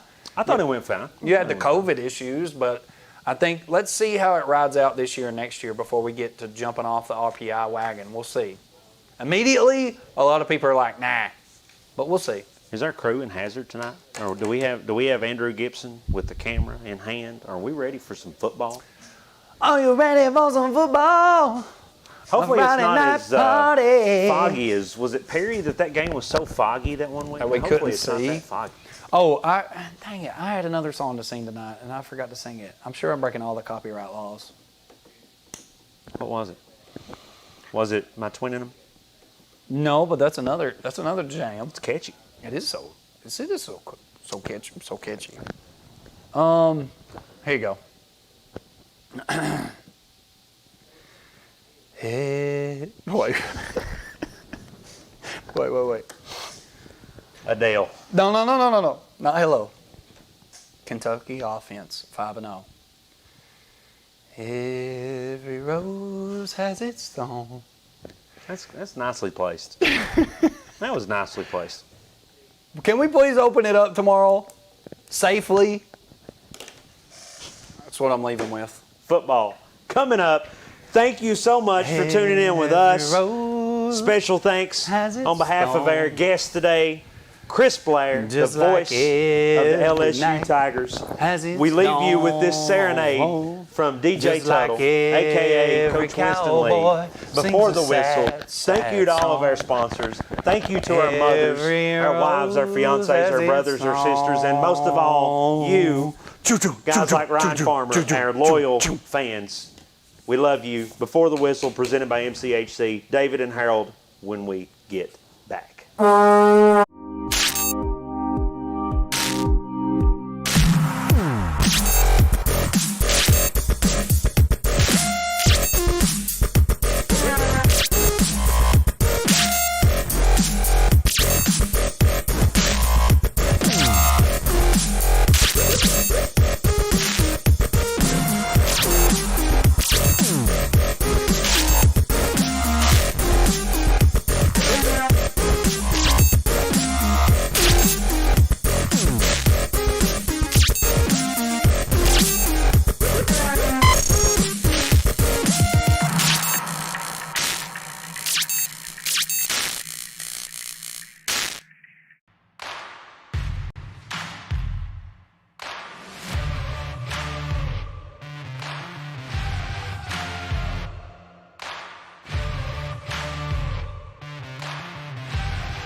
This telecast is copyrighted by Hometown 24 for the private use of our audience.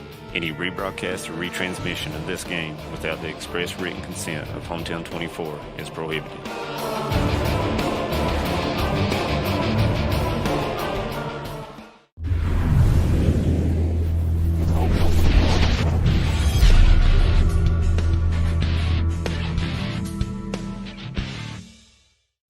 Brought to you by Bank of Heinemann, Thacker Grigsby, Paradise Pizza, Game On Hazard, Wicker Law Offices in Heinemann, Heinemann Land Auction Company, and TVS. From the football field at Perry County Central High School. Good evening, everyone. I'm Harold Mullins along with David Adams, and tonight Perry Central will wander out into the deep, deep woods, David Adams, as they take on last year's 4A state champions, the Johnson Central Golden Eagles. You're right, Harold. Perry County Central has a big task tonight to stay in the football game and have an opportunity with this Johnson Central Golden Eagles. They're big, strong, and can move. No question about it. Who would have thought just a few weeks ago that Johnson Central would come in here minus their notable head coach, Jim Madney, who has since passed because of COVID. And I tell you what, it is a community that has been shook to its core over there in Paintsville and Johnson County, and a school that will sorely miss one Jim Madney. Absolutely, Harold, and what a football program he's built over there year in and year out. They're just tough and hard to deal with, and you've said it all. It's a community that will dearly miss him all the time, Harold, and it's just hard to see a team have to go through that. But these young men has picked themselves up, and they've played extremely hard this season. And I tell you, whoever has to go on the field with them, they've got a task at hand. They are coached by Steve Trimble now, as he has taken over for Coach Madney, and of course he's been there for a long, long time. And Steve Trimble will move in and do an admirable job at coaching the Golden Eagles. Yes, he will, and he's got a lot to work with, Harold. They have talent on this team. You're going to go over some of that in a minute with their rushing and all that, and that you pointed out earlier tonight, and I was very impressed with that. Anytime you have three kids running the football for over 200 yards this season, I tell you what, that's balance and that's talent. That's exactly right. And when you talked about Johnson Central, you got to talk about a 300-pound lineman named Grant Winstrom. I'm telling you what, Grant Bingham, I'm telling you what, this guy's already committed to the University of Kentucky. He's going to be the next brick in that big blue wall that Coach Stoops has down there at the University of Kentucky. And he's about 6'5", about 320, and can move. Probably lifts the bus if the tire needs changing. Yeah, no question. You're right. He'll wear number 65, and we're looking forward keep an eye on him, seeing him play. You were talking earlier. They have three kids: Mason Lawson, Zach McCord, and Carter Connolly. One has all three of them combined have rushed for almost 1,000 yards, and only 5 yards separates one from three. So you talk about balance. Very impressive. Very impressive. And, of course, Perry Central, on the other hand, they've come along. They're playing better. You look at the impact players there for Johnson Central on your screen, and Coach Mark Dixon and his Prairie Central Commodores 4-2, and Coach Dixon's done a good job. He has Make done no a good mistake job about that. He's got this team turned around and headed in the right direction. Their impact players are quarterback Chase McKenzie, Cabe Miller, and Kobe Eldridge, and they're going to have to step up and step up big if they're going to play with this Johnson Central team. Yes, they are, Harold. They're going to have to try to keep Johnson Central's offense off the field, and that means you have to contain the football and get first downs. Johnson Central will receive to get this one underway as Prairie Central will kick off. They will get the football to begin the second half. Both teams 4-2. Both teams 1-0 in the district. So pretty big district matchup right here. It is, and I'm kind of looking at this game. Mark Dixon in his second season, Harold. I'm seeing how is he advanced this program even more. He's, like you mentioned, he's done a good job this season, and the kids are playing hard, and I'm see the advancement of this program. Moving on, the football will be Adams, and we are underway. An onside kick covered up by Johnson Central, and already you see Mark Dixon going out trying to win this football game. Well, what have you got to lose when you're playing one of the top teams in the state, Harold? You roll the dice and see what happens. And Mark Dixon has done this many times, and he done it at Hazard when he needed to, and so that's why I think he's been successful wherever he's been. That big mountain of a man, 65, there is Bingham. He's the one that is committed to the University of Kentucky. He is the right tackle, and he's the next big guy on that blue line. And the handoff immediately, McCord shakes free and gets across midfield to the 45. And there was a case of Prairie Central not finishing the tackle. No, that was Prairie got good rush there, Harold, made the contact they needed to make, but the wrap just didn't hold him, and nice run by the Eagles to get out of there. It turned out to be an 8-yard pickup. Yeah, big run. Spencer Prairie, number 71 for the Commodores, along with number 62, Dylan Campbell, will anchor that front line on defense, and they got to face off against that big number 65 every play. Here's a turn and a handoff to the sweeping runner for a first down inside the 40. Still didn't go down, and they got the ball loose. The football. I believe they're going to rule him down, and I don't know about that. I don't know about that. I thought he made a turn, Harold, and on his way down, the football popped out. So it was first down for Johnson Central, and lucky to get that one back. I thought it was a fumble. I got to be honest with you. Yeah, I thought I seen the ball move before he hit the ground. I did. Down at the 38-yard line, first down, 10 yards to go. Beautiful night for football in the mountains of eastern Kentucky. They'll hand it off, and running with it is another back end. Boy, they run so hard and just refuse to go down. That's number 20, Matt Crum. Looks like Ty Vinson of the Commodores will be in on his first tackle tonight, Harold. Watching this initial series of plays, you see how strong and how tough this Johnson Central team is. They just won't go down with the first lick. No. If you hit them, you better wrap them, and you better pick them up and lay them down, because if not, they're going to come out of there. Absolutely. Just underway. The quarterback is Rice, and he turns and keeps it himself, swings to the outside, straight arms one man, 15-10 and out of bounds. They'll rule him out at the 11, first down for the Golden Eagles. And Ty Vinson again with the chase there with the pressure for the Commodores on defense. Johnson Central's record is 4-2. They have lost one game in that to a big school up in Maryland. Yeah. And one game they lost to COVID. So Rock Creek Christian Academy. That sounds tough, don't it? That sounds like they've got a program up there. 11-yard line, first down, 10 yards to go. Golden Eagles already in the red zone. They'll send one wide out to the right and come out in a full house backfield.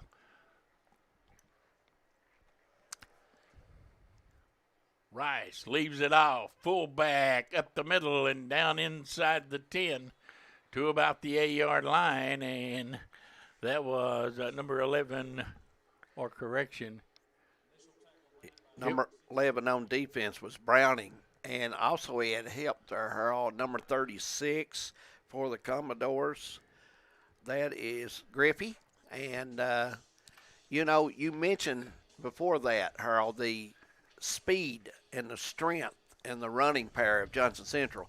Another example, it looks like the Commodores are really having to double up, Harold, to make good contact and bring these running backs down.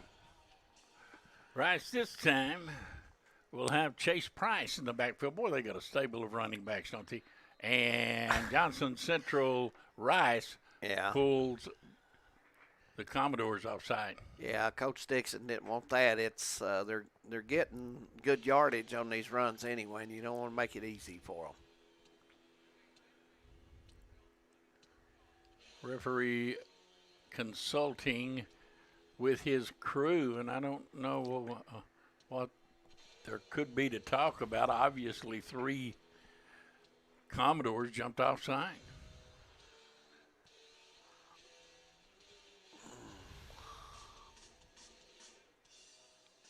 Still talking, and I have no clue. Yeah. So I for believe what here reason? we'll get the We'll call. wait and see. Delay of game against Johnson Central. And so the 5-yard mark-off takes it back out to the 13-yard line. And, boy, didn't see that coming, did you? No, I thought they bounced back up pretty quickly and was ready to go with the play, to be honest with you. But evidently the clock had already Obviously got not. going. Obviously not. Second down. And they need to make the 2-yard line for a first down. Rice back to pass. Got all day. Now rolls to the right. Boy, you got all day. Finally is hit and taken out of bounds at about the 11-yard line. It's going to bring up third down. Perkins in on the tackle, Harold, number 35. Kudos to the secondary of the Commodores there. They had pretty good pass coverage, and Rice just couldn't find anyone open. And a big third down and 9. Just getting underway. First quarter from the beautiful Commodore Field in Hazard.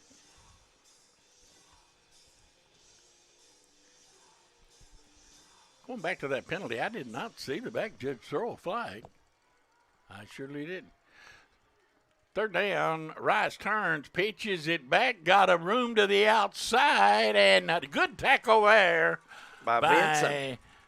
Vincent of Prairie Central, and it's going to bring up fourth down. Boy, I thought he had all kinds of room. Yeah. Vincent made a great move, a sure tackle, and down at the 7-yard line, it's going to bring up fourth down, and they still need about 7 yards to go. You know, the last time we had the Commodores, they had the Cougars. Vincent, even though things wasn't going well for Commodores, he continued, Harold, to play hard all 4 quarters. Fourth down, and they'll try to get the first down. Rice back to pass. They're coming after him. He cuts up field, and they're going to get him as he throws the ball incomplete. And a flag comes down, and this may be an intentional grounding. Yeah, but they're checking to make sure right now. And there was a player in the area. I think number 1 was there. But they may rule he was in the grass, but let's wait and see.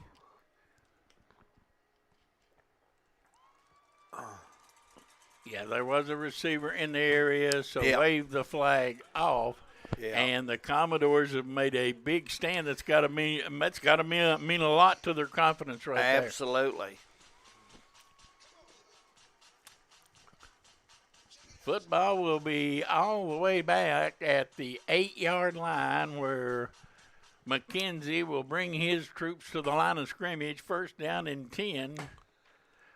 And Johnson Central will try to hold them right there in the hole.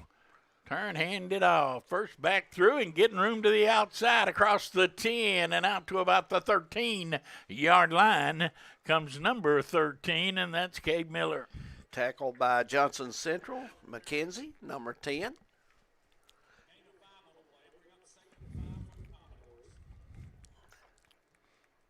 Second down coming up. Football out at the 19, or the 14. That was a pickup of about 6 of the play, so it's going to bring up second down and 4.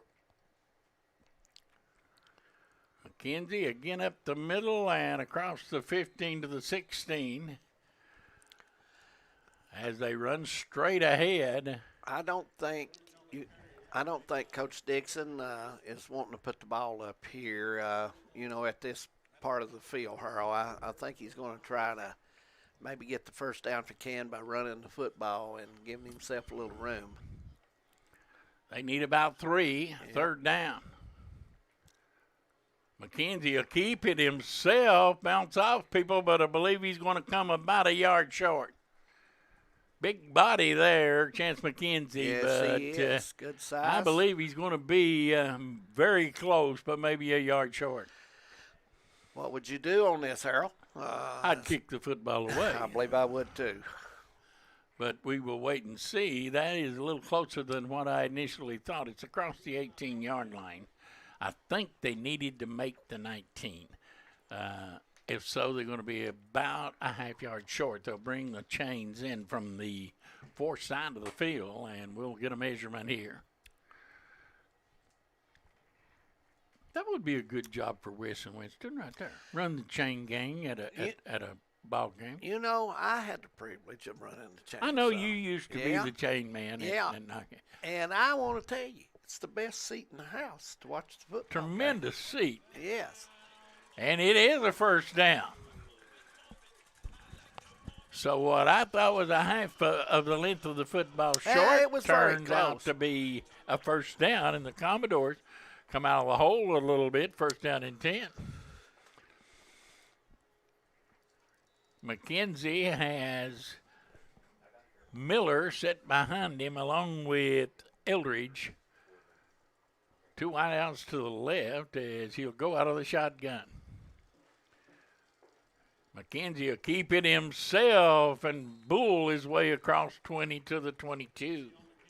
6:40 to go here in the first quarter. No score yet in the ball game. If you just joined us, and glad you're with us for the Bank of Hyman Game of the Week. We appreciate it. Harold and I love a good audience. And all the crew here, I hope you enjoyed Before the Whistle. Oh, by the way, sports fans, Paul Blair said Harold Mullins. Chris Blair said that Harold Mullins was the roughest coach he's ever been under. Harold, that kind of fooled me, guy. Hand off and across the 25 to the 26. Disciplinarian. What he failed to say was, it must have worked because I believe we went undefeated that year. Oh, won the county very impressive. Won the county championship. What position did Chris play? Outfield. Played out. Okay. You know his daddy. That's the only place I could hide him. Oh, okay. You know his dad, Steve Blair, a good radio man. Oh, yeah. I good know. radio man. You know, I told the story, I think, last night. I ran into him in Greenville back a few years ago. We were down there playing golf, and he was the same old Steve. Nice block by 7. There goes Miller, and right now it is the Commodores that are looking pretty impressive. They're blocking up front well. The line's holding up, and they're giving some holes for the runner right now, and it is impressive running. What people, sometimes fail to realize is if you look across that front line for the Commodores, 72, 73, 74, pretty good-sized young men. Absolutely. And that's Cornett, Neese, Gibson, those guys are on that front line. Pretty good offensive line. Here's a handoff and a short gain this time. Linebacker shot the gap, number 25. That's LeMaster, and he made a big play to come from behind. Carrying the ball that time was Gayhart, number 34. Second down, and let's call it right back on the line of scrimmage, second down and 10. Johnson Central last year won the 4A state championship, beating Boyle County, and who would have known it, or thought at that time that would be the last time that Coach Matney would coach in a state tournament championship game. Tell you what, Harold, COVID-19, it's been rough on our country. It has been rough. McKenzie to throw. Tucks it and will go down at the 29-yard line. And nobody open there, and it's going to bring up a big third down play for the Commodores. Burchett and LeMaster in on the tackles for Johnson Central. I thought he had a chance to get rid of it, Harold. And I think he dropped his head and he felt pressure and big play for the Commodores. 3:50 on the clock. That middle linebacker, number 25, Mason LeMaster. Hey, I like him. He's got good speed. He's pretty rough customer along with Chance Price and those two linebackers. Yeah.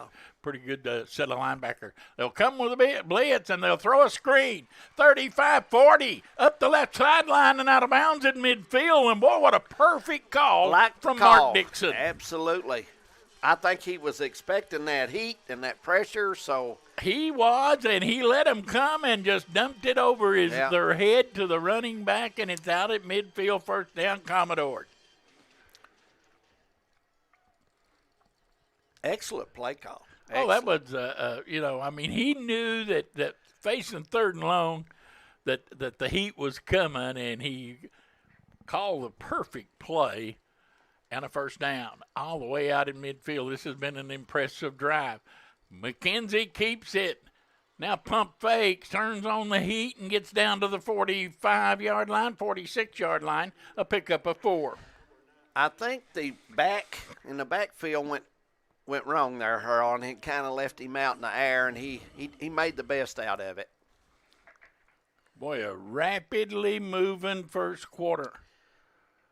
Makes it go kind of quick when you run the football. When you don't throw it ever down, you're exactly right. Hey.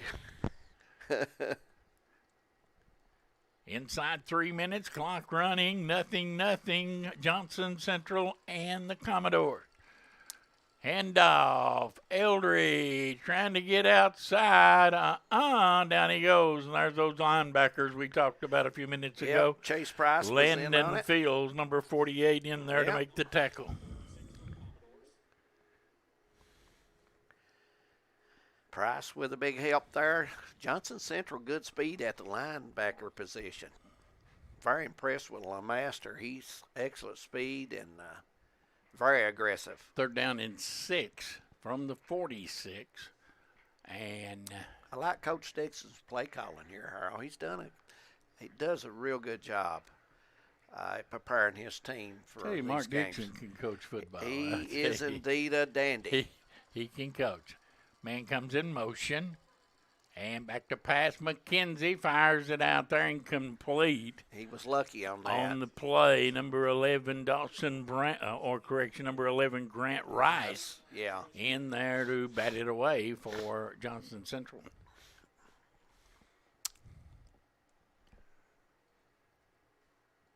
Fourth down and 6. And while they may, even if they do not get this first down, they have succeeded in coming from the shadow of their own goalpost out across midfield. Fourth down. And here's a fake. Trying to get outside, and I don't believe he got there. He's going to come up 1 yard short at the 41, and it's going to be first down, Johnson Central. Well, Harold, not a bad call, but Coach Dixon, he liked the way Johnson Central was set up. He had his back over here to block the direct snap. He had it set up for an opportunity with it. Just came up a yard short. And Johnson Central will take over. I think in a game like this, you've got to roll the dice at times. It may not work. It may get you behind a little bit, but you've got to go. Quarterback is number 11, Grant Rice. Back there with him is Carter Conley, number 1, full house backfield. Crum is back there as well, and they'll hand it off, second back through, and he is taken down after a pickup of about 3. Yeah, that's number 11. That's Browning in on the tackle. Also, I'm trying to see his number over there. Number 36, Harold. 6. Cole Campbell was the one that carried the football. And I think Griffey also in on the tackle for the Commodores as well. So, Commodores, nice pursuit to the football. Second down. Clock ticks down toward the final 60 seconds of the first quarter. Quick handoff, and running with it again is Campbell, and Campbell gets forward for a first down across midfield and down to the 45. Again, Browning in on the tackle for the Commodores. But I believe we got a flag. Hold, maybe? Yes, it is. And they'll mark this off against Johnson Central. And, boy, tough call right there against the Golden Eagles. That'll take it all the way back to the 31-yard line. Man, that's a tough call. Second down and a whole bunch. Yes. A long way. Maybe About Main 20. Street of Hazard, maybe. About 20. I believe they can get a first That down at is a long- Walmart. I believe you're right. Walmart, awful close there. Second down, or maybe Steak and Shake. Here's a swinging to the outside. Nice move there. Quarterback still on his feet. Sweep to the left across the midfield stripe and all the way up the left sideline and finally bumped out of bounds, but that's getting it back in a hurry right there. Yep. Grant Weiss. Number 35, Josh Perkins, the man for the Commodores to bump him out. All the way down to the 21-yard line. So they Two key blocks in that run. They made the first down on a 2nd and 20 by running the football. And they're back approaching the red zone one more time.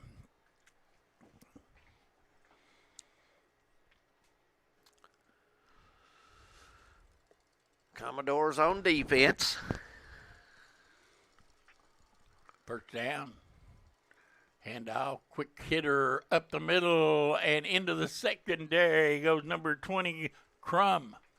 And he's inside the 10. 35, Mr. Perkins is very active on defense for the Commodores. He's in on the last 3 tackles in a row. And I think you'll see the clock run out as the first quarter will come to an end. We have no score at Prairie Central High School, but Johnson Central knocking on the door. We'll be back. Here at Hometown 24 and TVS Cable, we care about the community. And while you might not see the same familiar faces you're used to seeing, know we're still here.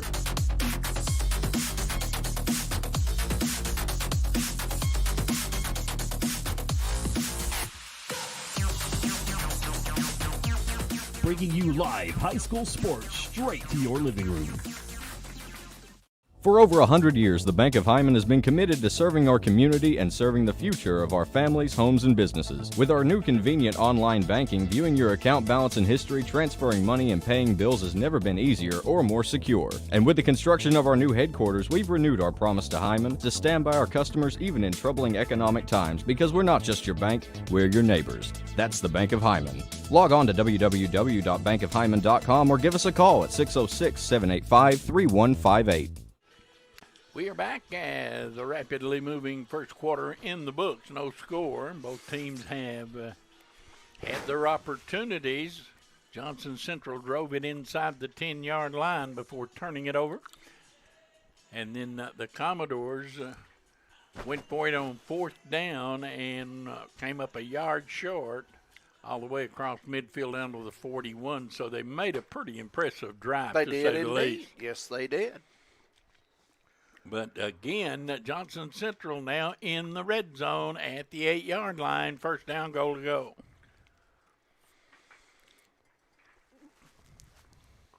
Crum again up the middle to the 5, and that's about it. Number 62 for the Commodores in on that tackle. That is Campbell. The big guy reaching out there and making a stop. Boy, Prairie Central got good size. They Ain't do no doubt indeed. about that. Earl, I tell you what, looking here, I'm just looking, they just as big as Johnson Central almost in a lot of positions. Second down and goal. This time they give it off, and this time it is Conley, and he's not going to get there. Conley down to the 2, 3rd and goal. Campbell back in on that tackle along with number 41 for the Commodore, Griffey. Put it down at the 3-yard line. 3rd down and goal to go from the 3. Last night we were here taking in the Knott County Leslie County football game. Leslie County won that deep in the 4th quarter with a late touchdown, 33-26. Hand off, and this time walking in over the big tackle, Bingham, and scoring the touchdown was Campbell. And boy, Bingham cleared out the whole right side, didn't he? Yes, he did. There was a big alley there to go through, no question. And 6-0. Let's see, they're going to bring in the kicker and attempt the point after. They'll put it down at the 10-yard line, and the Commodores down 6-0. Left-footed kicker coming up here.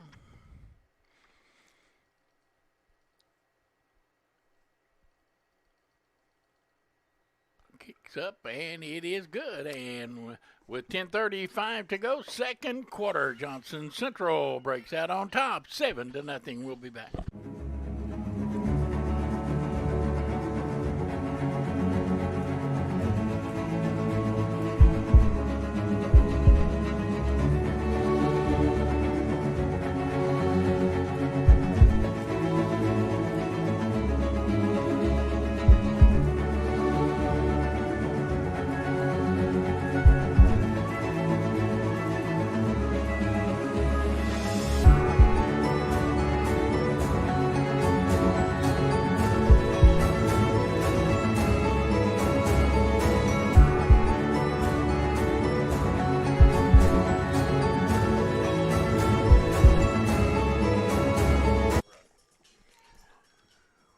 We're back, and the Golden Eagles will kick off. Scored from 3 yards out, did Cole Campbell. Kick along the ground and picked up and run back.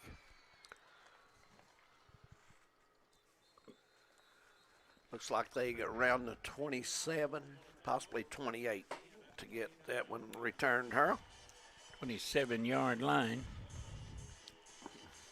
First down for the Commodores. You know, Harold, it must be tough. Winston West is always giving you a rough time, and then you get it from Baton Rouge. What more do you ask for? All the way from Baton Rouge. Oh. Well, I'll see if the Commodores can make a drive here, Harold, and cash in. First down, and McKenzie will bring his guys to the line of scrimmage, down 7-0. He will step back, wants to pass, fires it over there, incomplete, over the head of his intended receiver, Cabe Miller. Yeah, that one was deep, and I thought he put that one in the crowd. Seemed like one receiver may have went the wrong route, Harold. He was awful close. So, I'm sure Coach Dixon will point that out quickly.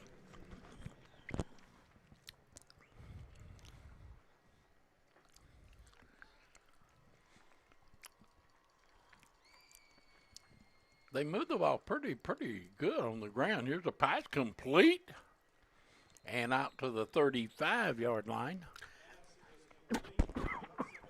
Maggard was the intended receiver. Kane making the tackle for Johnson Central. Third down, a couple of yards to go to get the first down. McKenzie completes his first pass of the night. A nice pass right there and where it counted. Hand off up the middle, first down, Miller out to the 40. Well, a master of the linebacker in there to make the first hit and wrap. The grueling knee touched at the 41, and so they keep the drive alive. Coming up, Man Toyota at the half with Les West and Winston. Trying to have some scores to give everybody some information here that the local team's playing tonight. like we had some of them played last night. Quick handoff and running with the football, number 34. That is Gayhard. And he gets about 4 yards out to the 46. LeMaster, another tackle, Harold, his 5th of the game already.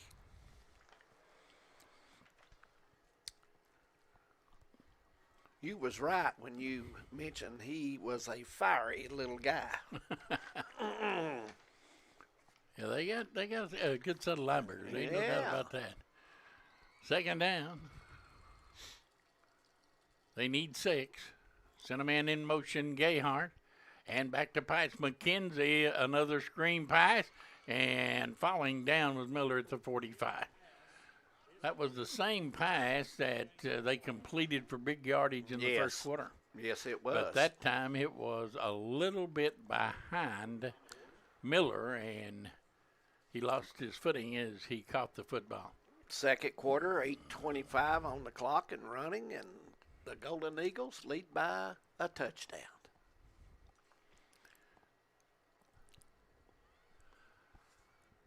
I think Coach Dixon's going to switch to play up here.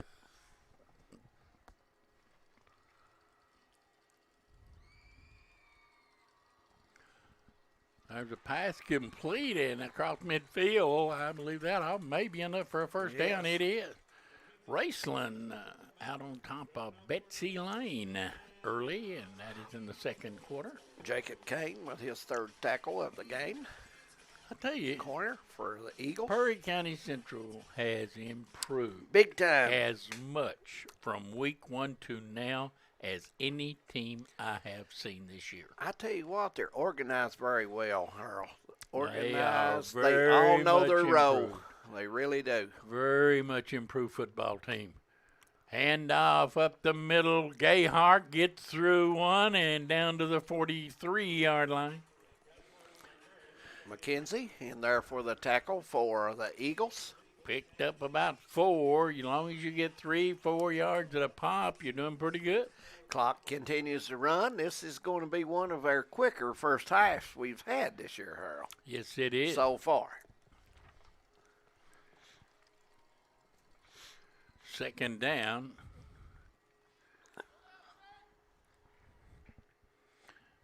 See a lot anymore teams that don't go into the huddle. They call plays at the line of scrimmage, and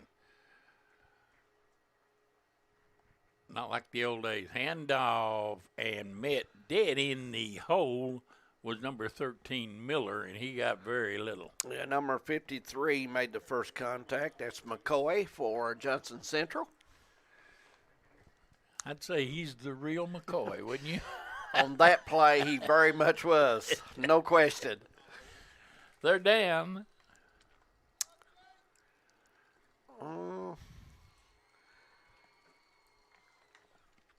Johnson Central 4-2 on the season, but like Perry Central, they are 1-0 in the district and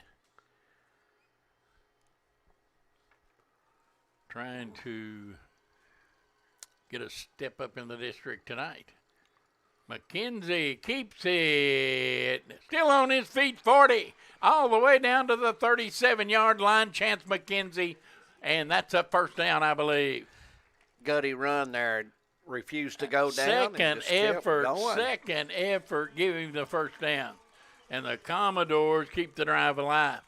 They're impressed with Perry Central. Very impressed with them. Their effort is there tonight. They're working extremely hard, and they're not going down easy here almost. Coach Trimble wants a timeout, and Johnson Central will take it, leading 7-0. We'll be back. TVS Cable has everything you need to stay entertained. Video services with all your favorite channels and local sports on Hometown 24.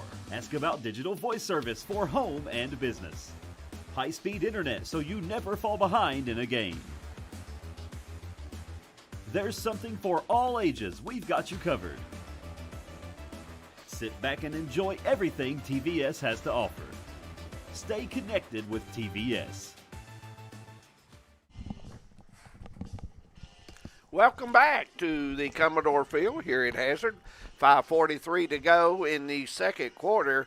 we've got a tight one so far. Johnson Central leading by a touchdown, but Perry on the move, Harold. Yeah, they played very, very well, and boy, you got to take your hat off to them. You really do. A lot of people thinking this is going to be a running clock and let's go game 2 this. Well, I thought it would be a better game than people was giving Perry Central credit for, and right now with 5:43 to go in the first half, they're in a dogfight with Johnson Central. Quick pass, first down inside the 20. Or inside the 30 and down to the 26, and that may be at the first down sticks. It's going to be close. Second down, maybe a half yard. Yes, Burchett in on the tackle for Johnson Central. Second and a yard. You know, Commodore's using the flats a lot here lately on this drive, Harold. They went outside here and set screens, and nice block that time. I've been impressed with the fact that they have physically played with Johnson Central. Handoff and trying to get outside Gayhart, not this time. And a whole host of Golden Eagles led by that linebacker, Landon Fields, number 48, in there to make the tackle. Nice tackle by him, and their linebackers have been big defensively tonight. And looks like, oh no, he's just coming out to give him the play. Third down and a couple of yards to go for a first down. I don't know. I believe I'd let McKenzie take that ball himself. Yeah, last 3 plays it's been to the right side. I mean, maybe we'll see. He's a big old young'un. I agree. To try to keep from getting the yard, I'll tell you that. Yep, he is indeed. McKenzie out of the shotgun. Gayhart and Eldridge behind him. They'll leave it off to Eldridge. He dives ahead to the 25, first down, Commodores. You know, I like the play call, and he went airborne and got the job done. I tell you, I don't think Johnson Central's Coach Trimble is at all happy with the play, his team's play. He called that timeout. Very seldom do you see a team of the caliber of Johnson Central have to call a timeout on defense to get in your player's face. Yeah, and that's what he did. I don't think he thought. I think he thought they would come over here, or the players thought they would come over here, throw those big black helmets out there with that white C on them, and Perry Central would roll over. Well, that's not happened. No, the guy on the sideline will not let his team roll over. They may play bad, but they're going to continue to play where they're playing good or bad. Period. McKenzie up the middle, 19-yard lines. A pickup of 6 by the big quarterback. You know, to be honest, Golden Eagles have had trouble with big man running football, Harold. He's done a nice job. He is a load. 3:38 right to off go. the left guard that time, headed for home. A rapidly moving first half. 37, 38 minutes so far since we've started. Been very quick. And don't forget at halftime, before the whistle, Wes and Winston. It'll be the man Toyota at the hat. McKenzie again, running over people inside the 15. Earl, he's first on down. a mission in this first half. He's a load, I'm telling you. Yeah. Tackle by McKenzie of Johnson Central, and number 5, also Rice, and Johnson Central and Johnson not happy. Central's going to call another timeout. Their second, happy. 3:04 to go, second quarter, 7-0 Golden Eagles. We'll be back.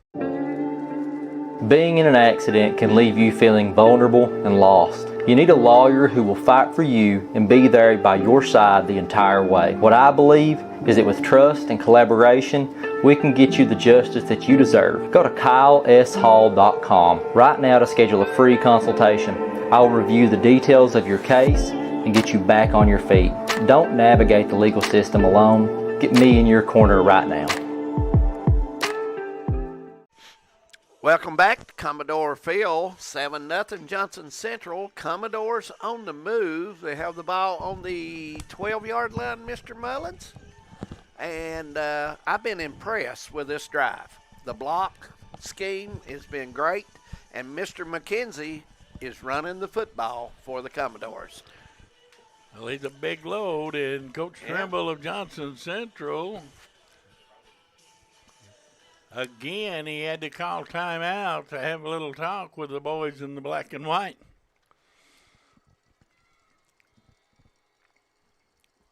First down, they can get another first down at the 3-yard line. Ball at the 13. McKenzie keeps it, swings outside 10 and down close to the 5. Boy, McKenzie just running over people, punishing people. I think Coach Dixon has found his play so far. Let the big man run, and he's getting some blocks, Harold, getting some gaps, and he's taking advantage of it. Got about 6 on that play, and they're down to the 7-yard line.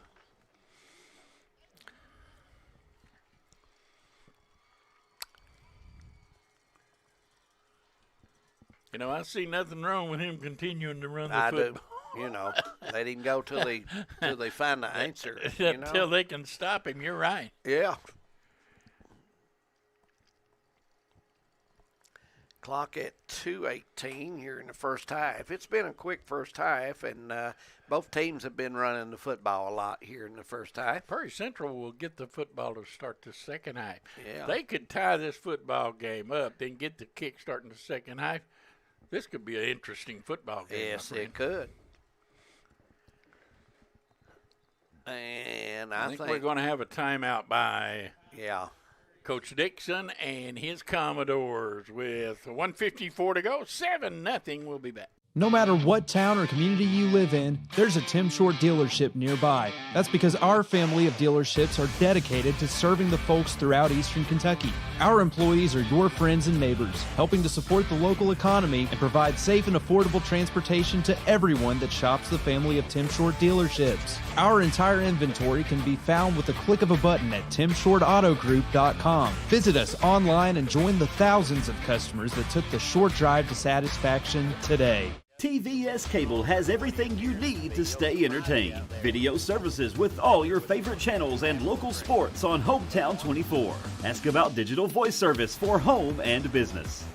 High-speed internet so you never fall behind in a game. There's something for all ages. We've got you covered. Sit back and enjoy everything TVS has to offer. Stay connected with TVS.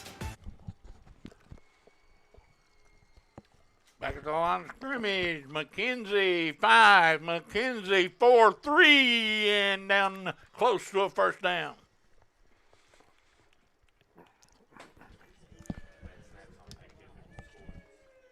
Yeah, the snap was a little off, and it probably paused him about a half a second to a second, Harold.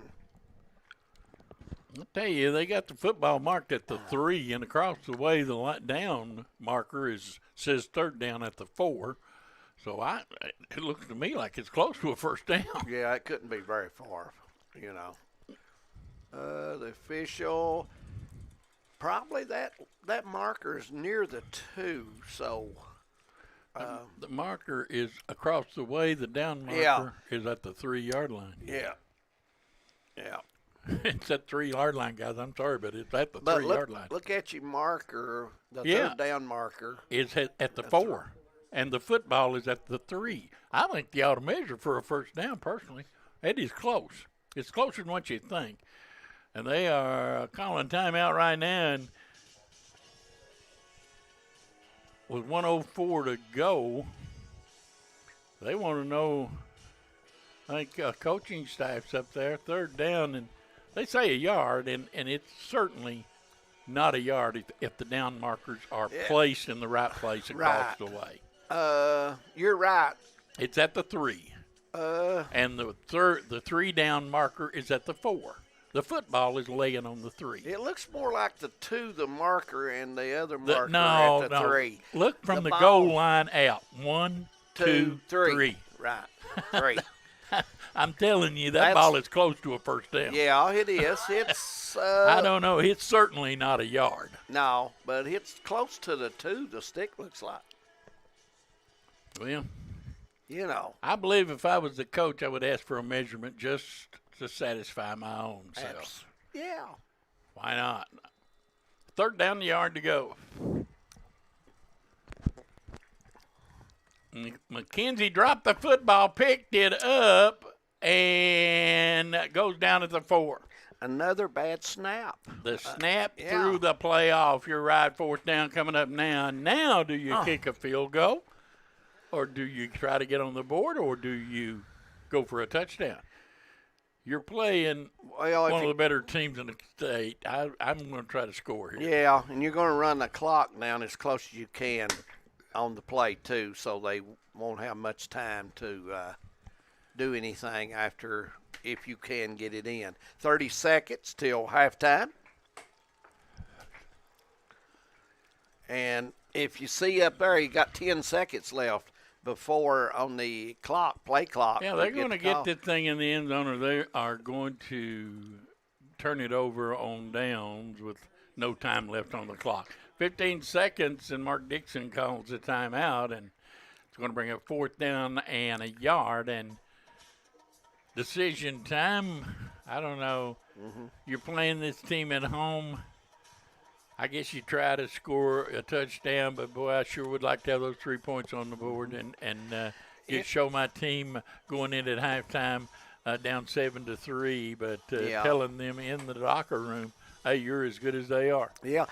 You know, I thought the last couple snaps, kind of hurt McKenzie about getting control of the ball to make his move, Harold. Well, there ain't no doubt that the snaps have not been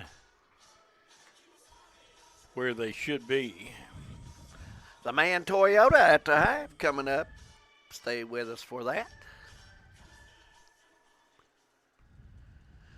4-2 Prairie, 4-2 Johnson Central, and here comes the Commodores with. And he's not going to get there. It's going to be turned over on down.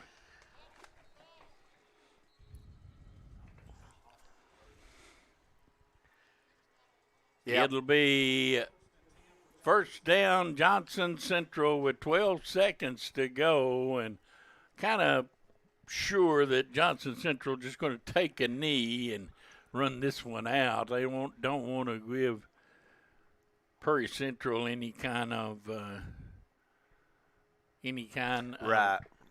of an opportunity here with just 12 seconds to go. So look for them just to take a knee. People that may have listened to the Before the Whistle and heard Chris Blair's interview, just had a text here said, and they will take a knee in the half. Well, in said Chris Blair played in the outfield with David Tolliver, and that's true, he did.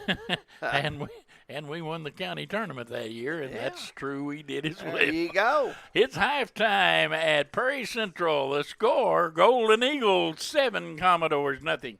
We'll be back as the man Toyota at the half. We'll be right back. TVS Cable has everything you need to stay entertained. Video services with all your favorite channels and local sports on Hometown 24. Ask about digital voice service for home and business. High-speed internet so you never fall behind in a game. There's something for all ages. We've got you covered. Sit back and enjoy everything TVS has to offer. Stay connected with TVS. Summer is here, and the deal on the iPhone 12 mini just got even hotter at Appalachian Wireless. The iPhone 12 mini comes with massive features and is the perfect pocket size. Best of all, Appalachian Wireless is offering the iPhone 12 mini for just $1 with a 2-year contract. Good things do come in small packages, and it's the iPhone 12 mini on the region's best network. But don't wait. This deal won't last long. We are you. We are Appalachian Wireless. For over 100 years, the Bank of Hyman has been committed to serving our community and serving the future of our families, homes, and businesses. With our new convenient online banking, viewing your account balance and history, transferring money, and paying bills has never been easier or more secure. And with the construction of our new headquarters, we've renewed our promise to Hyman to stand by our customers even in troubling economic times, because we're not just your bank, we're your neighbors. That's the Bank of Hyman. Log on to www.bankofhyman.com or give us a call at 606-785-3158. Since 1954, Heinemann Funeral Services has been part of this community. When your family needs someone who cares, Danny Terry and his staff are here to help. During your family's time of need, they are a helping hand through every step of the process, from services to monument and to your loved one's final resting place. Celebrating over 50 years proud service to the community, Heinemann Funeral Services. I believe in Kentucky. I believe in Kentucky. I believe in getting your hands dirty. I believe the best recipes are never written down. I believe in fried chicken, cornbread, and soup beans. I believe in the cards. I believe in cats. I believe in insurance coverage that helps you sleep at night. I believe in always carrying an umbrella.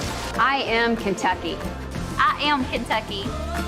Contact Derek Bowling, your Kentucky Farm Bureau agent in Hazard.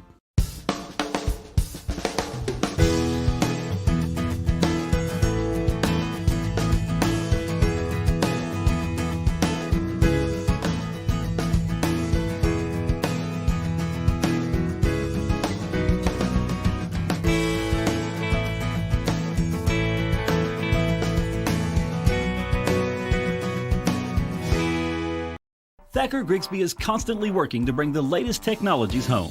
Home, where we live and work. A place we want to see grow and prosper. From Jackson to Heinemann and everywhere in between. We're committed to serving you with the latest technology. Whether it's faster broadband, more video choices, or the latest voice services. Thacker Grigsby with our fiber network can provide the latest ways to stay connected, informed, and entertained.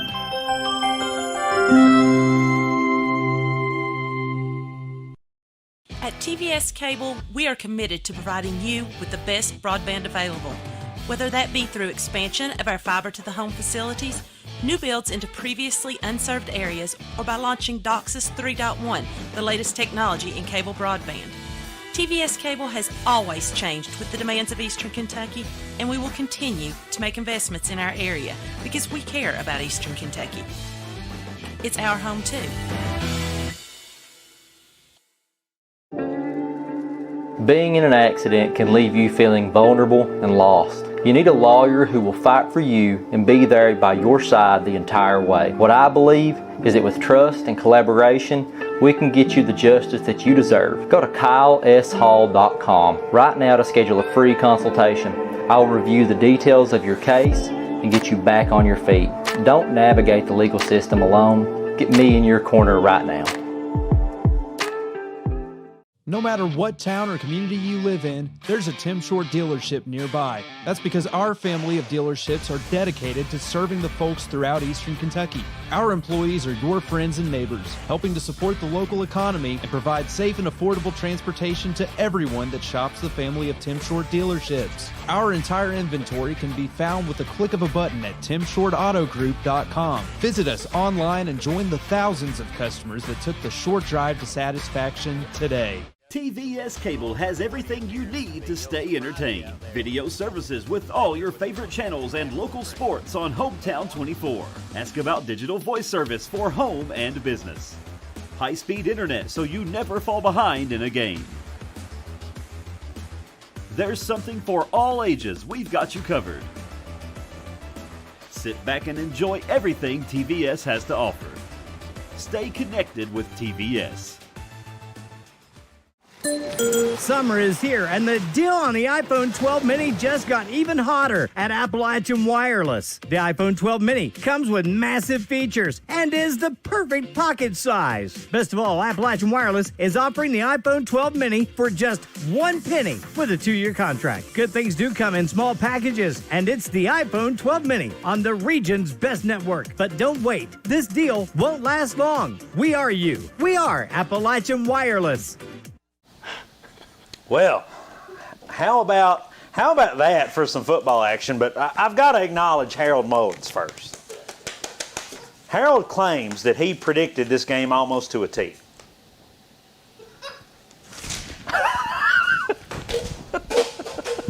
Get out. Nobody predicted this. I don't care what anybody says. As he does his dance. He said it would not be a running clock. I don't think anybody in their right, sane mind would have said... That's arguable for him too. But nobody in their right mind would have said that the score at half between Johnson County Central and Perry County Central is 7-0 Johnson County Central. And honestly, and we talked about that here in the studio before we came back, Perry could have they should be 7. Yeah, like, they could have put one really, score on the board. Yeah, it's a game that could be tied honestly, up. I'm sitting here, ladies and gentlemen, and I don't know what to say. Like, I do not know what to say. For the first time in my life, I am, maybe I'm speechless. Josh, do you think we could work out him getting on, what's our show with Zach Hall? American Idol? That we have The in the Voice. car. He's not listening. America's Got Talent. He's not listening. What's our show with Zach in the car? No, Zach Hall in the car where they do their driving traffic jams. Can we get Winston on an episode of Traffic Jams to sing in the car? That's with Zach? possible. See, I thought you were going bigger than that. I thought you were going like American Idol. Well, you're capable. I'm just trying to keep you humble. Baby, I'm speechless. Johnson County's only up by 1 score. I'm just surprised he's not singing an Eagles song. But, yeah, tremendous game. And I have to give props to Perry Central's defense at this point. Yeah, no, Perry Central across the board. We're talking about a Johnson Central team that's putting up points. We've been informed by the booth that half only took 42 minutes. So crazy. Both teams keeping it on the ground. Both teams were in a defensive struggle right here, or an offensive struggle, I guess you would call it. But I can't believe what I'm seeing. I do not adjust your television sets, ladies and gentlemen. I do not believe it. And here's the thing, is Perry Central's not getting pushed around up front like we would have guessed would have happened going into this game. And I heard Harold mention, obviously some of the athletes that Johnson County has up front in the trenches. And we're not seeing the push that we thought that we would see tonight by Johnson County Central. I don't know. There could be a whole lot of factors involved, and we talked about those factors before the game, but let's not take anything away from the Perry County Central Commodores. Well, I want to say one thing, and I want to ask you how much you credit this to. Sure. Perry, again, another team like Hazard, started off rather slow. Yeah. And they're starting to piece things together. They're starting to put out really good performances. How much does that attribute to them being able to be excited and come in at home against a team like Johnson Central and play like this? They've got some good wins under their belt. They've played against better competition. Who was it? East Carter, I think they played. But they've played against better competition, and then they've also played against competition. They took care of business. I thought they had a disappointing showing against Letcher County Central. I mean, Letcher County Central did whatever they wanted to on them. So this is just, I don't know, this is really interesting to see. And heck, before the game, we were talking about this future matchup between Johnson County Central and Letcher Central. Letcher Central. We're getting that all and more right now tonight between the Commodores and the Eagles. And I've been trying to find an update. Does anybody have an update on the Clay County Letcher Clay County game? Letcher score. I've not been able to find that. Our viewers at home have been so kind in keeping us up on things happening. Things happening now around the state as far as scores. Let's go look. Here's another thing to think about. We saw Letcher Central in a similar, not as good of a scenario as in the Pikeville game. Is Johnson Central? Is Perry going to be able to hold off Johnson Central this second half the same way they did the first half?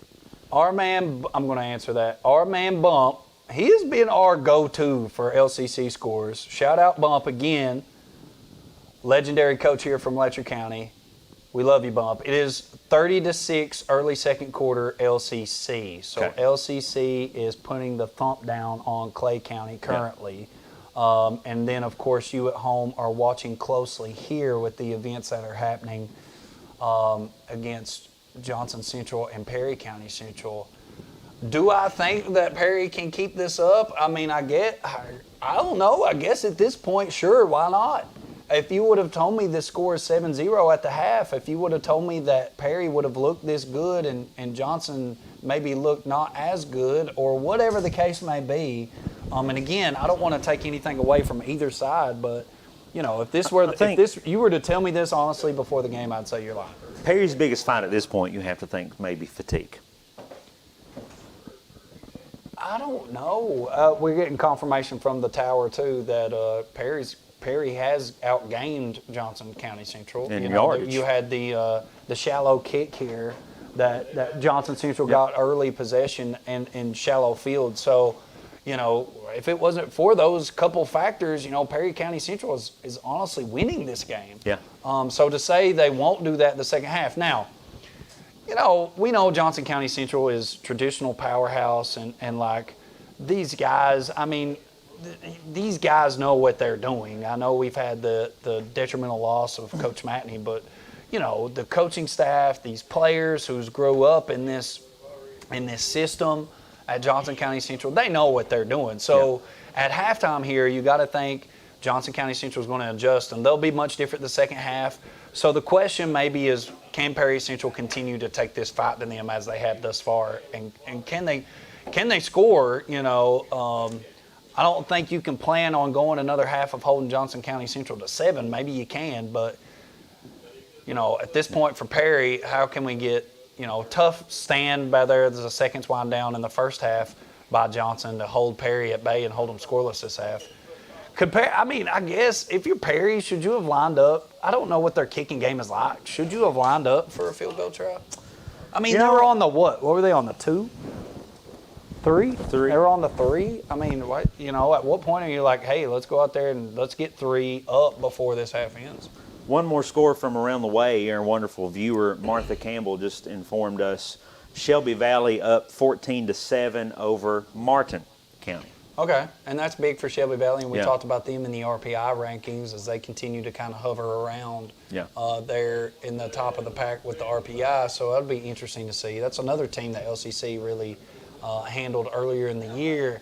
And, man, I'm just scratching my head on this. I don't know, because at this point, even if, you got to tell yourself, if you're anybody else in the district at this point, if you're anybody else that, you have the Eagles on the schedule, that you see this half, and obviously a lot of people are going to watch this half and say, okay, this is the formula. Like, this is what we have to do here in being a mountain team and being able to beat somebody of the caliber of Johnson County Central. So now it's like no matter what happens this second half, man, all eyes are on this first half and saying, this now looks possible. Especially if you're somebody like Harlan, Letcher, one of these, they've already beat, Johnson's already beat Clay, but a couple of these other teams, you're looking and you're like, hey, there is a formula. Absolutely. It is possible. It is possible. Well, we don't want to hold you here with us when you have David and Harold to listen to. We're going to get you back over to the field, not for David and Harold, but for this great football action.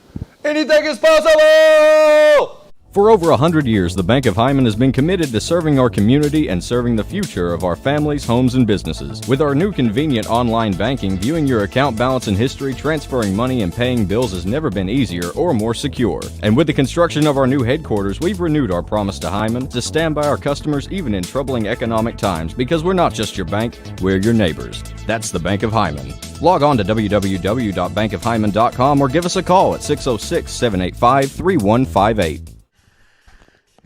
Halftime at Perry Central, 7-0 Goodwin Bruin in high school football as Johnson Central drove down, took the kickoff, drove down inside the red zone, inside the 10-yard line, and turned it over on downs. And to be honest with you, even though they lead 7-0, Perry Central has been, to me, the more impressive team. Yeah, they ran the football off guard and tackle most of the way down on their last series, Harold. Very impressive blocking and strength showed by the Commodores. And this second half could get interested. The Commodores believe they can run this football. And, the heart that they're showing is very much a Mark Dixon team that never gives up and never quits. Well, this is unlike most of Mark Dixon's teams that in the past had hazard. He's had the quarterbacks and athletes to throw the football. He has got some big old linemen here and some tough running backs, and so he chose to run the football more so than throw it, although he has put it up a few times in this game and has been successful on a couple. Yeah. But for the most part, this has been a very ground-dominated game both ways. hope that fog can stay away, and so we can be very visual on the field. But we have seen the Commodore field have some fog on it before, Harold. And we will again. No question. But what a nice football stadium it is. Johnson Central will kick off to get the third quarter underway. Commodores will be back to receive the kick. Referee just now coming out on the field.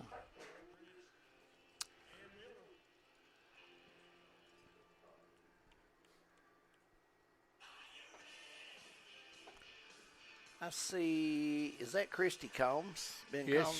she calls. She a does a little good football. job. Does a good job. She calls a lot of basketball, and very good official, Christy is. She is the signing secretary for volleyball, I think. Kyle Maggart signing secretary for football, isn't I he? know, Mr. Kyle, and what a sports fan he is, Harold Mullins. Got some good sports fans. Great in there. wrestler. Well, I heard he was tough. I did. Kyle, I Harold told you is many bragging times. on you. Yeah. If you are good enough to have a manager like Beetlejuice McGee, you got to be tough. Yeah. You gotta be tough. Oh, Lord.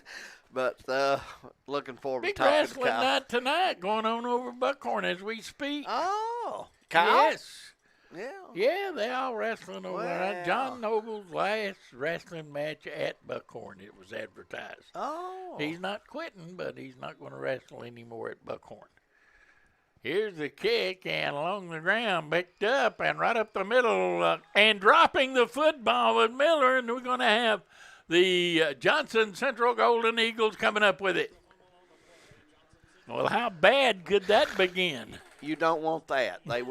The game was going just the way they wanted it, and that is a huge turnover. And it's going to give Johnson Central really first possession, Harold, of the half instead of the Commodores because, oh my, Coach Dixon would like to have that play back, no question. I don't know how the clock could still be at 12 minutes, but I guess that's the way it goes. It's the way it is. Handoff and running with it straight up the middle. He is number 48, and that is Landon Fields, a freshman. Josh Perkins in on the tackle, number 35 for the Commodores. Pickup of 9 quickly for Johnson Central.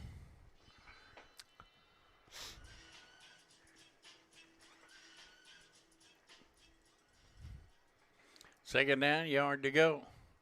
West under center, leaves it off. Fields again down to the 35, to the 30-yard line, and a first down. Number 35 on defense for the Commodores is working overtime, Harold. Perkins has had a great football game on defense up to this point. Dakota, or correction, Josh Perkins, you're right. And there, Mr. Perkins is again, and it is indeed. He is all over the field on defense, playing that linebacker position and playing Conley well. didn't get much, did No, he? Maybe he a did yard. not. Second down and 9.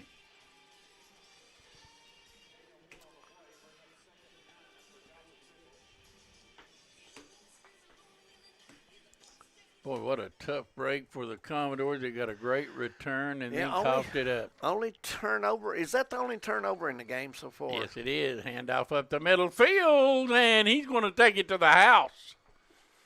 30-yard touchdown run for the freshman Landon Fields, and Johnson Central leads 13-0.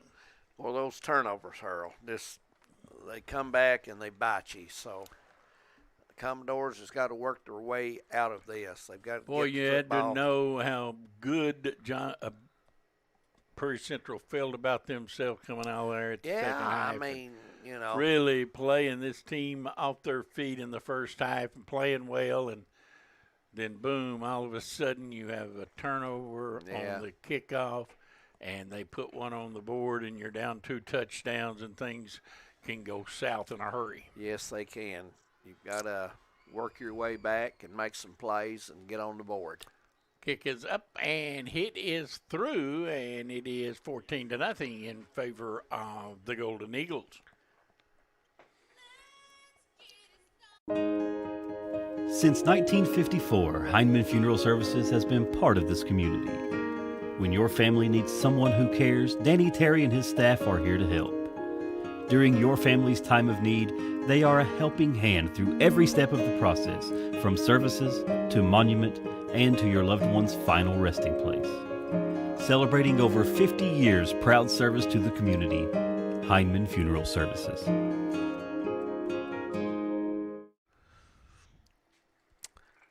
That's right, folks. We got a little fog on the field, Harold, coming in, but usually it leaves, as you mentioned, and I think you're right. I think the last game we had some fog, and it went away.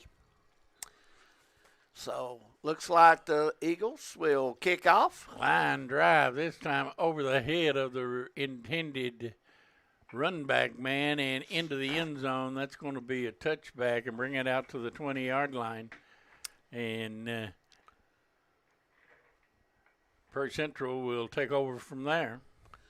I thought Chris Blair talked about Coach Stoops tonight. I thought he made a good point, Harold. He said Coach Stoops is very comfortable with his program that he's built. And I think he is too. Well, yeah, like you even mentioned, Kentucky had given him an opportunity to settle in and build, and yeah, that they have. And there's a handoff, and running with the ball was Miller, and he slung down after no gain, and I thought he left the ball on the floor again. Yeah, 48 with Chase Price with they'll rule him down. Tackle for Johnson Central.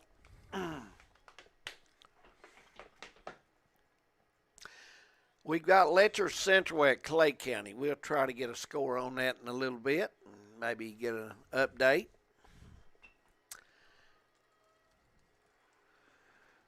Purry waiting on the snap. And off up the middle, and keeping it is McKenzie. And again, he spun down for no gain, 3rd down. Johnson Central with 9 in the box that time, Harold. So maybe there may force Big McKenzie to go back to the air and see if he can find his receiver. I'll bring another wideout in. Number 8. Eldridge. Send him wide out to the left. To the right is Saunders, and in the slot to the right is Miller. Back to Pice. McKenzie rolling. Gets away from one man, now dives ahead to the 22, but he's tripped up there. And it will be punt time for the Commodore. Look like LeMaster in on another tackle, the linebacker.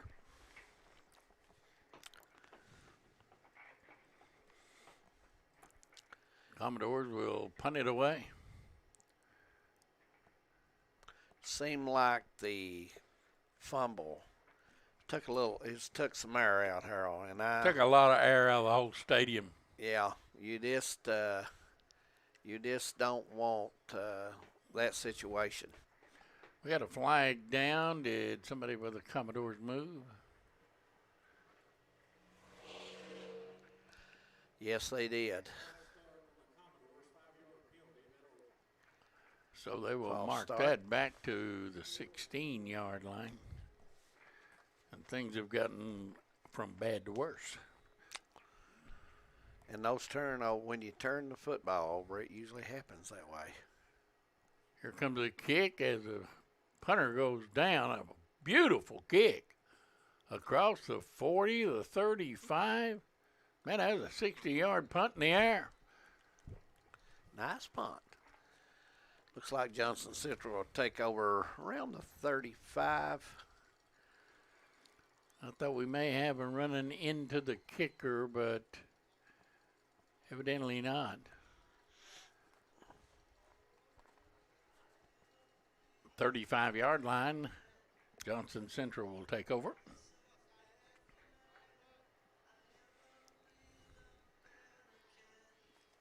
Be a good game when Johnson Central and Letcher Central play. The Cougars, and that game is at Whitesburg this year, Harold, I was told. Handoff and getting forward for about 5 yards.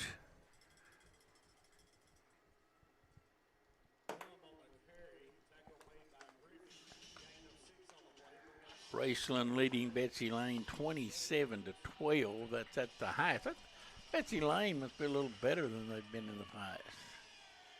Raceland normally a good football team. Raceland's a good football team. Yeah. Well, they got a beautiful stadium over there, Raceland. I went by it a couple of times going down on the river, and yeah, I tell you, there's beautiful athletic facilities at Raceland. Turn and handoff and caught in the backfield and stopped for no gain. Tyler Smith makes the big play for the Commodores. Johnson Central will face a third down. And there we have a flag, and I don't know that that came in way after the play. Have an unsportsmanlike penalty against somebody. Oh.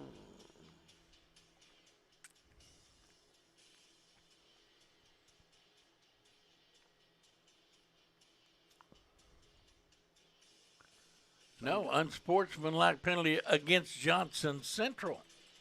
Yeah. Didn't see anything there, but obviously something happened. Coach Bingham is the young man the referee is talking to, and he don't seem a little bit happy. He turns and heads back to the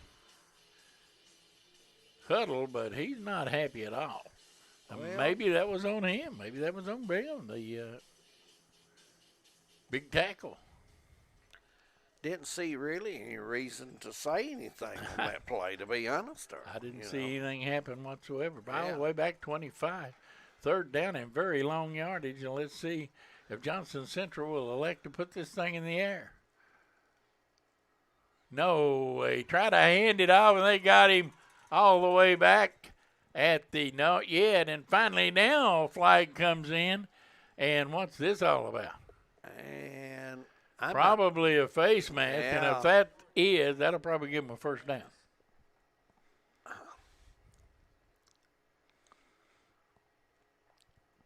And if this is a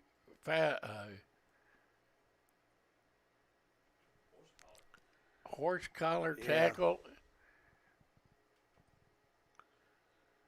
and it's still third down. Yeah. I tell you, I thought the play should have been blown dead all the way back, at the initial. He had 3 defenders on him at that point. So they're going to mark this forward.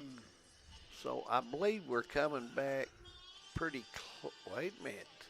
It's going to be all the way out to about the 40-yard line. Is there 2 penalties? No, back to the 41.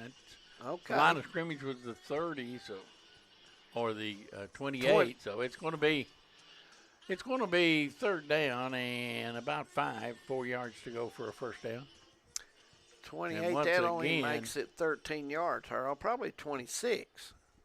Is that right? Once again, it is Prairie Central shooting themselves in the foot right now. Yes, they did. They had that tackle made and let it go, and went a little more than they should have. LCC is ahead of Clay County, and now trying to get outside and stepping out of bounds was West, and that's going to be close to a first down. I believe he has it. We got a Commodore who is getting up slow. Can't see his number right now. And Letcher Central leading Clay County 30-12 at the half. 30-12 at the half. Letcher Central very good defense this season. I mean, they've kept getting better at the defensive end and been very impressive.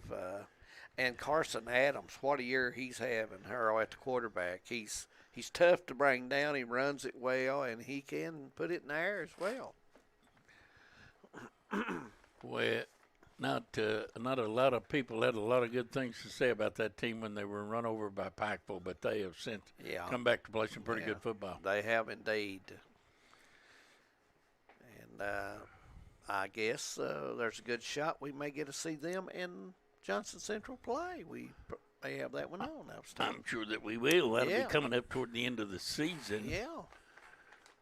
So as the season winds down, gets close to playoff time, going to be some very interesting district matchups coming up.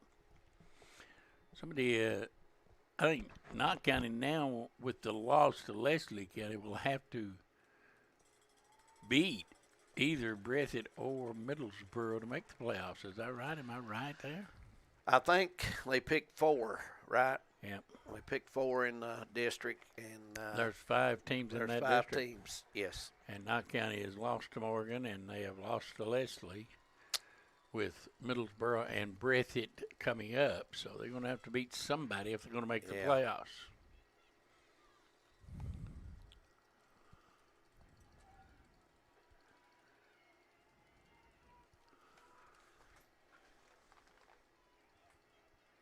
First down, handoff up the middle, and that big running back again. That is Price, and Price all the way down inside the 20. And a flag down, and let's see what this one's all about. Probably a hold or something like that. I'm thinking one of the linemen, I'm trying to see, number 52 may have grabbed the jersey for Johnson Central. So we'll check that out.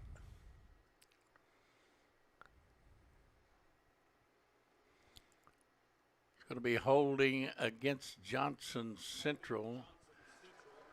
That is a spot foul, and they'll mark it off from there all the way back to the 45-yard line, and it'll be first and 2, it looks like. Yeah.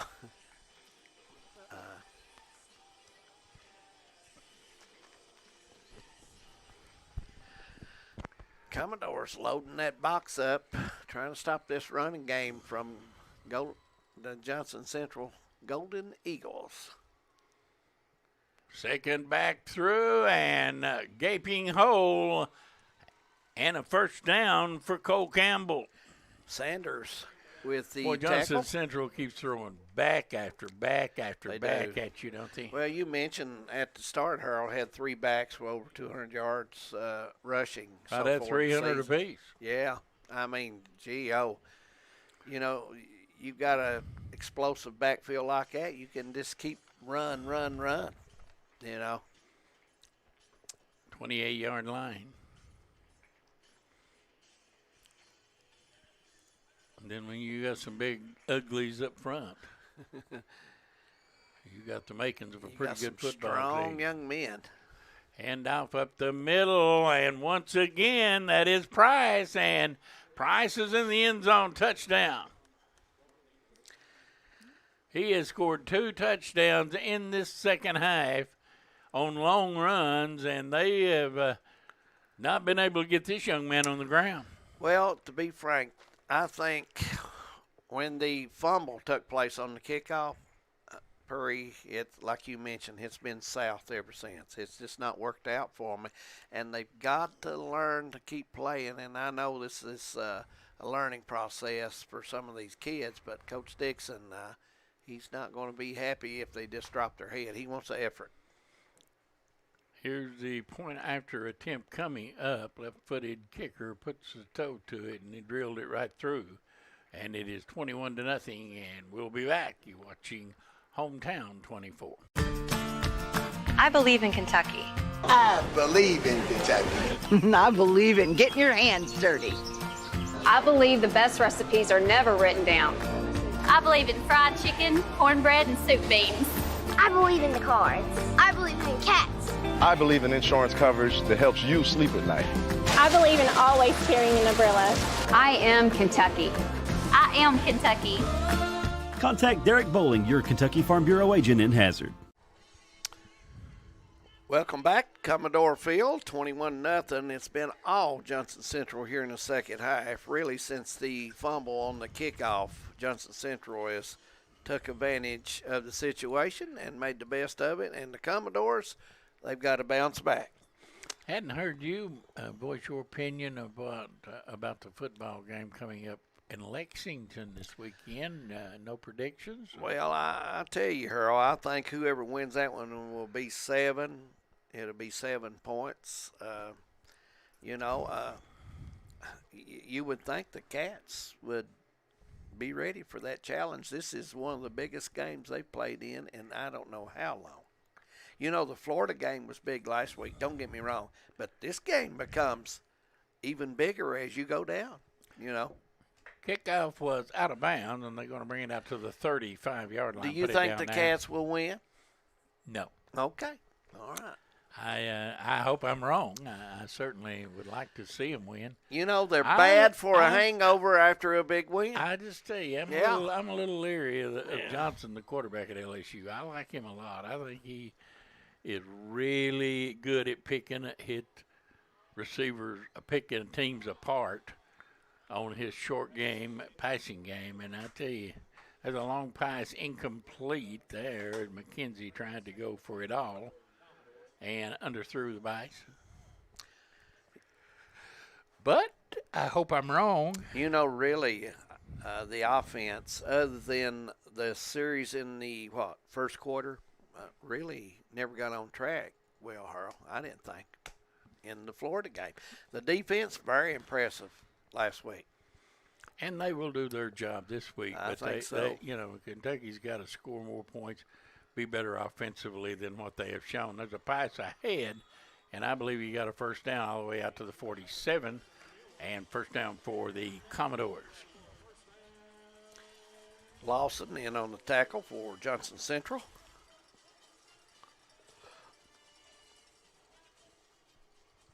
Now, LSU has got some good football players, you know. Yeah, they do. Yeah, absolutely.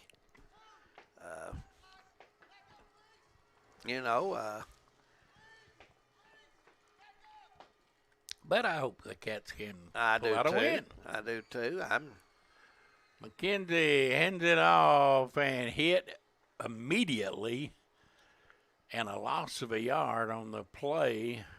Logan LeMaster. That was Gayhart carrying the football, and he got absolutely nothing. In fact, he lost a yard. LeMaster with a tackle for Johnson Central, and the defense of Johnson Central has had a good night so far.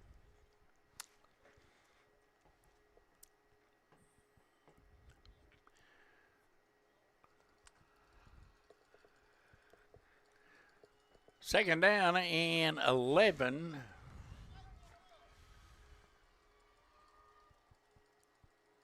McKenzie hit as he throws, and it's intercepted. No, dropped. Number 19 almost had that. Jacob Kane got both hands on that. Just probably should have intercepted that one. Yep.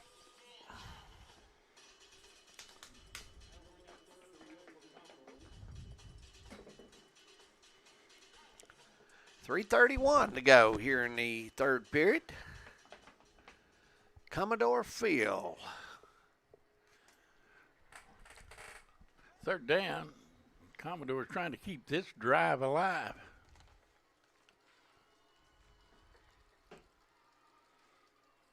Short pass complete, and Miller is wrestled down. And let's see, do we get a flag? No. Number 28 for Johnson Central, that is. I don't have a 28. No, I don't see it. Where did it go? At any rate, they are bring up a fourth down, pick up of a couple on the play. Miller not at all happy with how he was treated.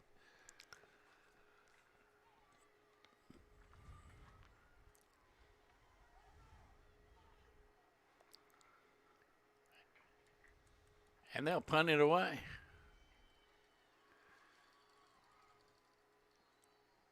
That ball was blocked. And coming up with it is the Commodores, but it will belong to Johnson Central at the 44-yard line. Johnson Central overloaded the right side. They did. They got there, and the punt was blocked.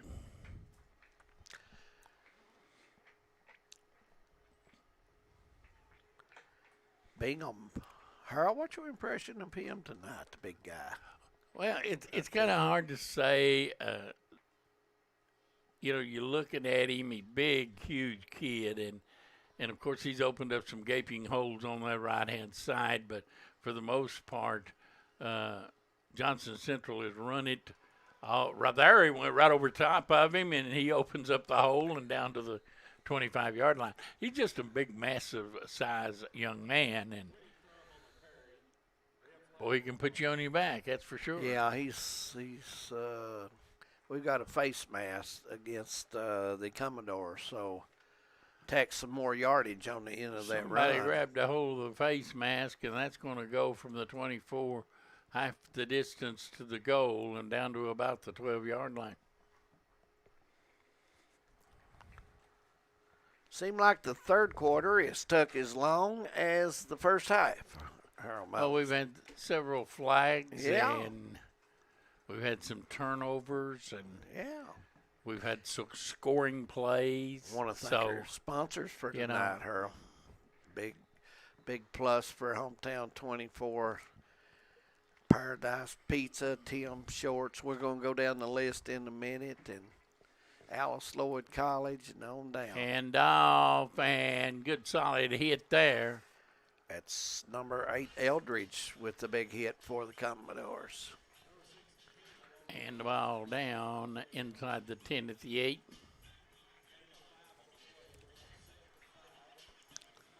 Thacker and Grigsby Communications.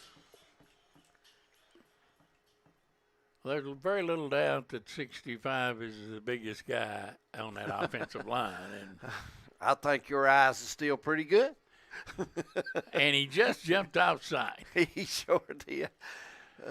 65 looking to get an early start, and the penalty will cost him 5 yards. Yep.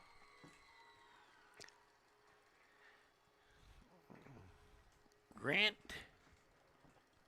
Bingham, number 65, senior offensive lineman. His commitment to Coach Stoops and the University of Kentucky Wildcats, and he'll be a member of that big blue wall. Yes, he will. Next and year. I'm sure the weight room and a bunch of other things he'll work on, and he'll be ready when the time comes.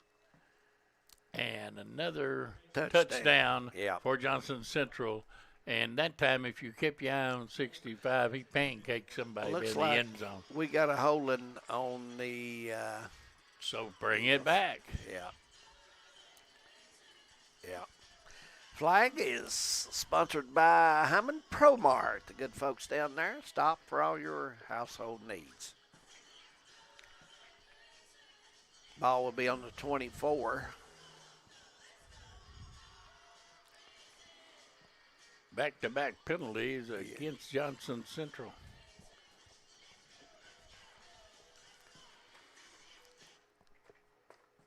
Minute 40 before we begin the fourth quarter. I don't know, my buddy Jody Johnson, he was supposed to have refereed this game right here tonight. But he had taken the night off. He's going to go down to the races at Lexington and to UK's game tomorrow. And instead, one of his sons tested positive for COVID. So he's stuck over down at Chavvy's. He ain't going nowhere. No, he isn't. But I tell you, I hate that for him. I mean, hopefully everything will be all right. Yeah, he called me yesterday and told me about his big plans for the weekend, what all he had going on. And then today he called me and asked me if I wanted to buy a couple of tickets. Well, I don't think he'd have a problem getting rid of those. Oh, no, I'm sure he'd get rid of the tickets. That's no problem. But he was bitterly disappointed. He was looking forward to a big Big weekend. in Metro City. Yeah. 21-0, and Johnson Central trying to get another one, and it looks like they just might do it. No, down to the 4-yard line. Tackle by number 35 of the Commodores. That's Perkins, and he's had a big game tonight. He's been on several plays on defense. Clock a running, minute 12. Johnson Central leading 21-0. And I'll be honest with you, I thought Purry put together a very good first half, Earl. Well, they did, Their game plan and was- you know they've not played badly other than the turnovers here in the third quarter. That took a lot of steam out of them as into the end zone, and with the fog rolling in, you can't see. I don't believe they really got in. I it's think down he's at the one.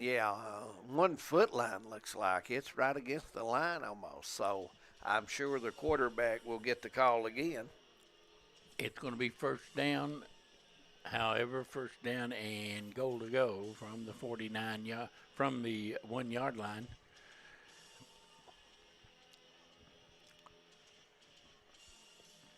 And a quarterback sneak, and West will go over the top and into the end zone, and Johnson Central tacks on their 4th touchdown of the night.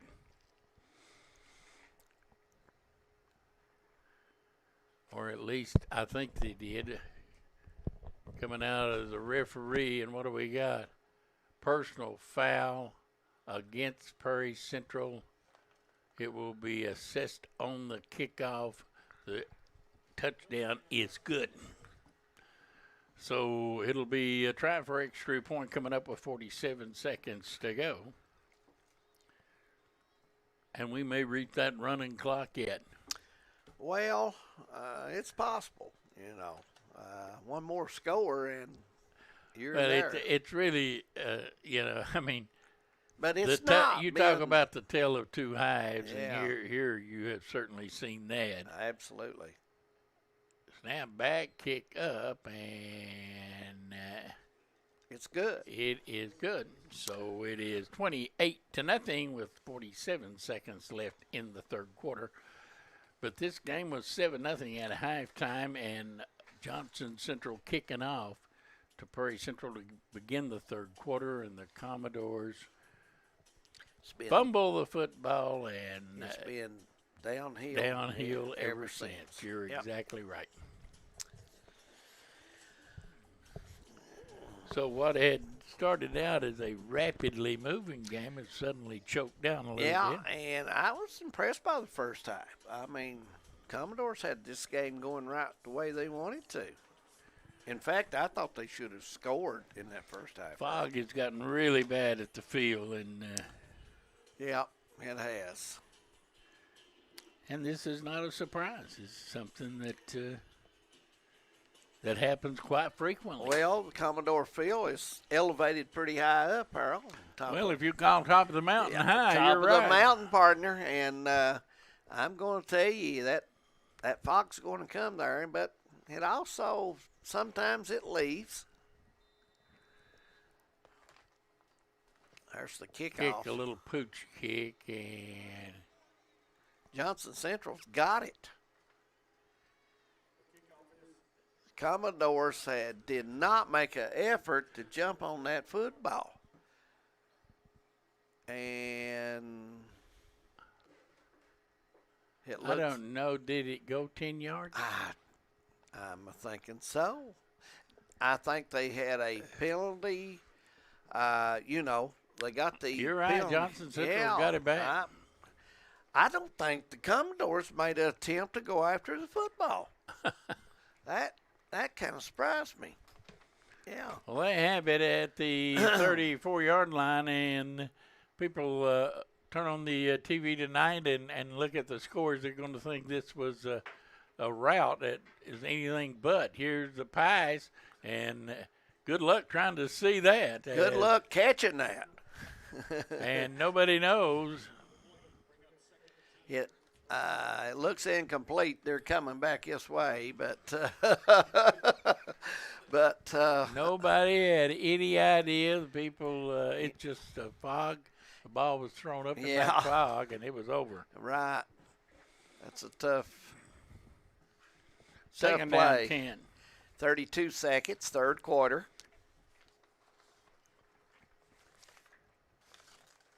Set a man in motion across the formation, and West will hand it off, and running with it is number 1. That is Conley, and he gets a first down. Looks like number 1 Napier in on that stop for Commodores.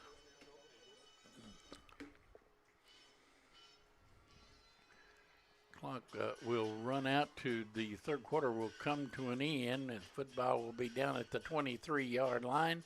And Johnson Central a touchdown away from a running clock as we head to the fourth. The score, Johnson Central 28, Purry Central nothing. We'll be back.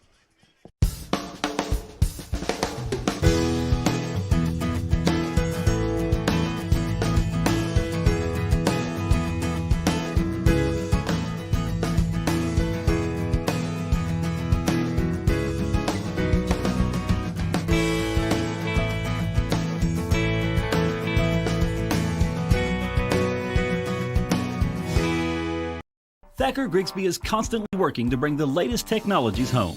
Home, where we live and work. A place we want to see grow and prosper. From Jackson to Hindman and everywhere in between.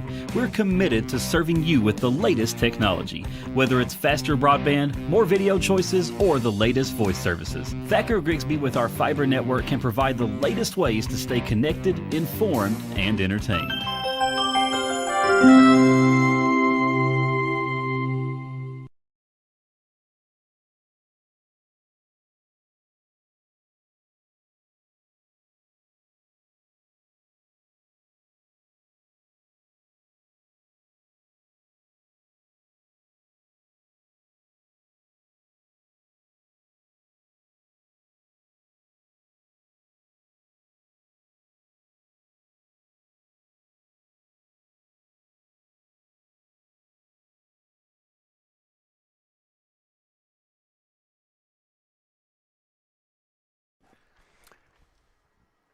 And now We get back to play. It'll be Johnson Central with it and breaking through to make the tackle for Prairie Central was number 36. 35, or was it 36? Yeah, was it Griffey? Yeah.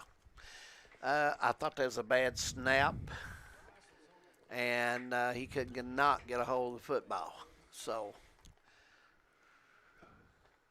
officials are got a talking flag here. down, and I don't know what this one could have been about either. So it was thrown back at the 15, but that was the back official who threw it. So I'm sure he was just putting. I don't know what it could have been. I mean, it was a quick play and didn't see anything.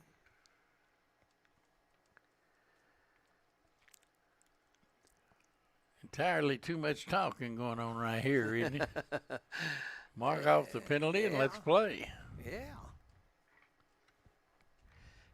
Here comes the Mr. Napier, the white hat. He'll give us the call here.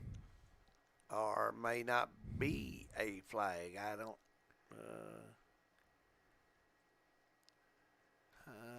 Well, Harold, I still haven't worked this out. I have no clue. We'll just have to wait. Let's see Here what we we go. got. Personal foul against Johnson Central and an unsportsmanlike against Prairie Central. 30 seconds Yep. of wasted time. And the offsetting penalties will put the ball back at the, 25-yard line. Now, Johnson Central's coach wants an explanation, so let's go over and talk to him a while and see if we can get this thing straightened out. What do we got? Timeout on the field or what? I guess so. Timeout on the field, and we'll take one as well. 28-0. We'll be back. Summer is here, and the deal on the iPhone 12 mini just got even hotter at Appalachian Wireless. The iPhone 12 mini comes with massive features and is the perfect pocket size. Best of all, Appalachian Wireless is offering the iPhone 12 mini for just $1 with a 2-year contract. Good things do come in small packages, and it's the iPhone 12 mini on the region's best network. But don't wait. This deal won't last long. We are you. We are Appalachian Wireless. Welcome back to Commodore Field. Johnson Central with a football, 28-0 lead. They have the ball on the 25. And Harold, that took us a little while to get the call, but we finally had an unsportsmanlike and personal foul in 30 seconds of wasted time, and we'll move on. And I don't know who called the timeout or what the discussion was about, but we still have not got back to play. Football land at the 25-yard line. And here comes Johnson Central back out on the field. And it appears like they have put in a new set of linemen. Bingham is not in there right now. Handoff up the middle and diving down to the 15-yard line. And a flag across the way. Is that another flag? I think got a little chippy out there right now. And, come on, guys, let's just play and get it over with.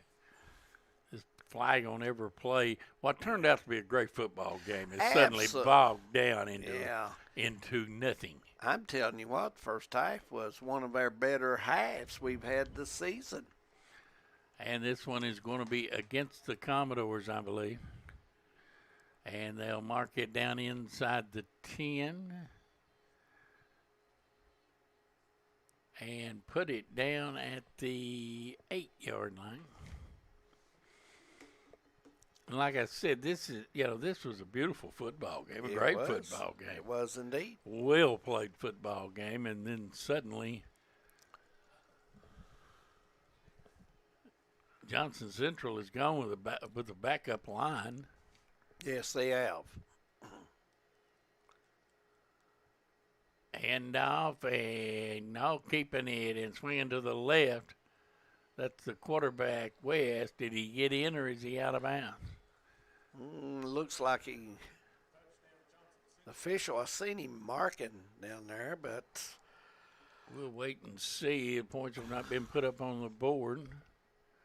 And the fog prevents us from seeing absolutely anything. Now they have put the points on the board. It is 34-0. And I guess the try for extra point will come up, or what's the holdup? It would help if you could see. Yeah, it would. The fog has kind of moved into Commodore Field and kind of stayed there. And the referee is telling us all about something that happened. Touchdown was good, and we're going to have the try for extra point coming up. And Mark Dixon is out. He wants somebody to talk to him a while, as he wanting to know an explanation. But, Mark can't be happy. No. He can't be happy with his team in the second half. They have come apart at the seams. They have lost their composure. No effort. And I tell you, he cannot be happy with that. Now, the first half he can be thrilled with. Yeah. And here we go as we continue to walk backward, and nobody seems to have any inkling as what is going on.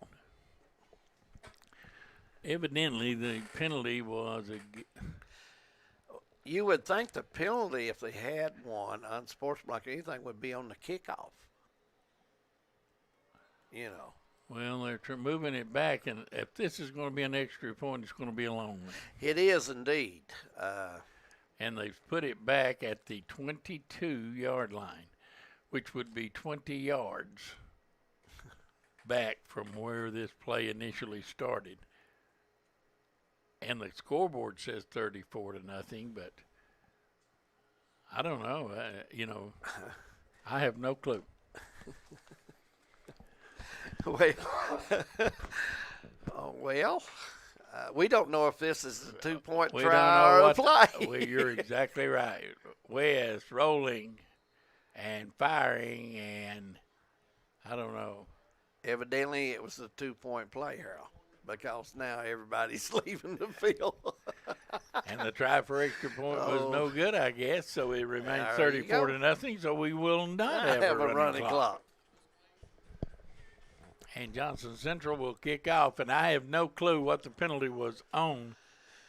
No, if the penalty was against Johnson Central, it must have been after the play because That's what they ruled the touchdown good. And I thought that would be on the kickoff. Well, after the play. I know one thing, it was a 20-yard penalty. It was. So, who knows? Yeah. Maybe somebody out there can tell us exactly what's going on because looks like the Eagles getting ready to kick off here fourth quarter on the Bank of Hyman game of the week.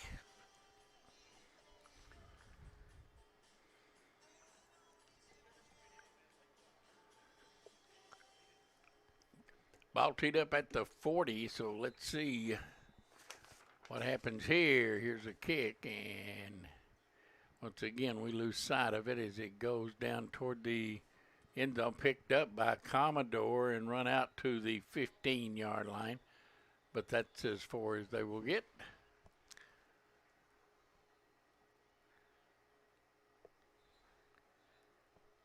Tackle was Price for Johnson Central on the wrap.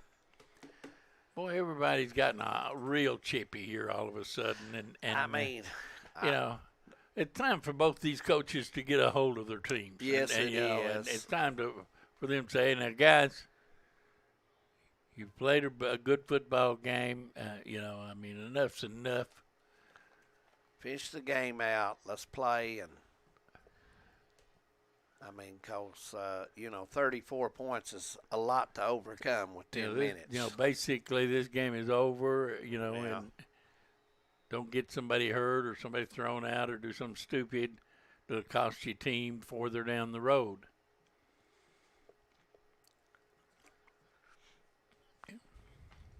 Here we go, getting back ready for the snap now. McKenzie fires it, and it's incomplete. Almost picked off there, second down.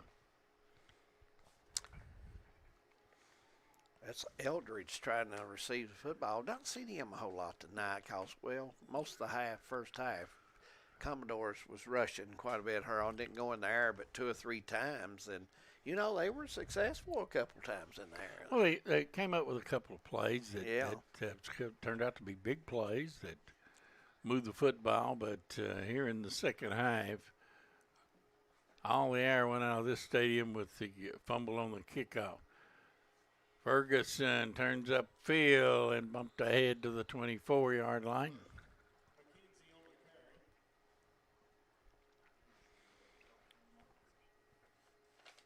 Johnson Central will be unbeaten in the district, and this will be the second loss. I think when they for Prairie Central. Yeah, when Johnson Central goes to Whitesburg, I think that might be interesting. I know it could be, Johnson Central will probably be favored, maybe, but you could see a pretty good football game up there. Ferguson to the 25. Well, turnovers, as we saw last night, will just devastate it, Harold. You make a turnover, you're giving up points, basically what you do. And I thought the effort kind of stopped for the Commodores after the fumble. Well, a lot of air went out of them, didn't it? It did indeed.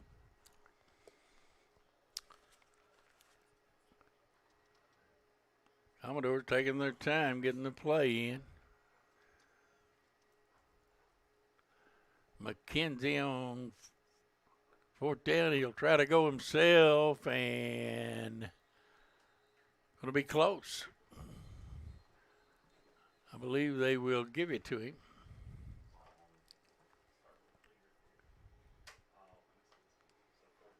See where they put the football down.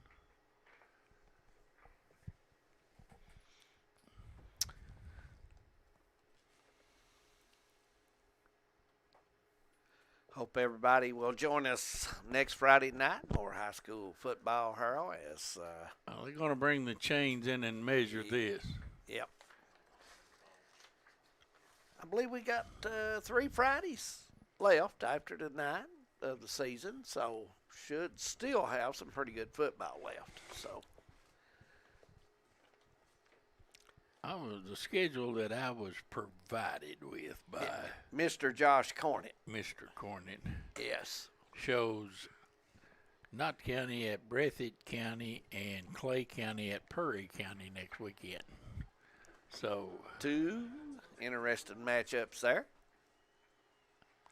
And it looks like that they did not get the first down, so it'll be first down for Johnson Central at the 25.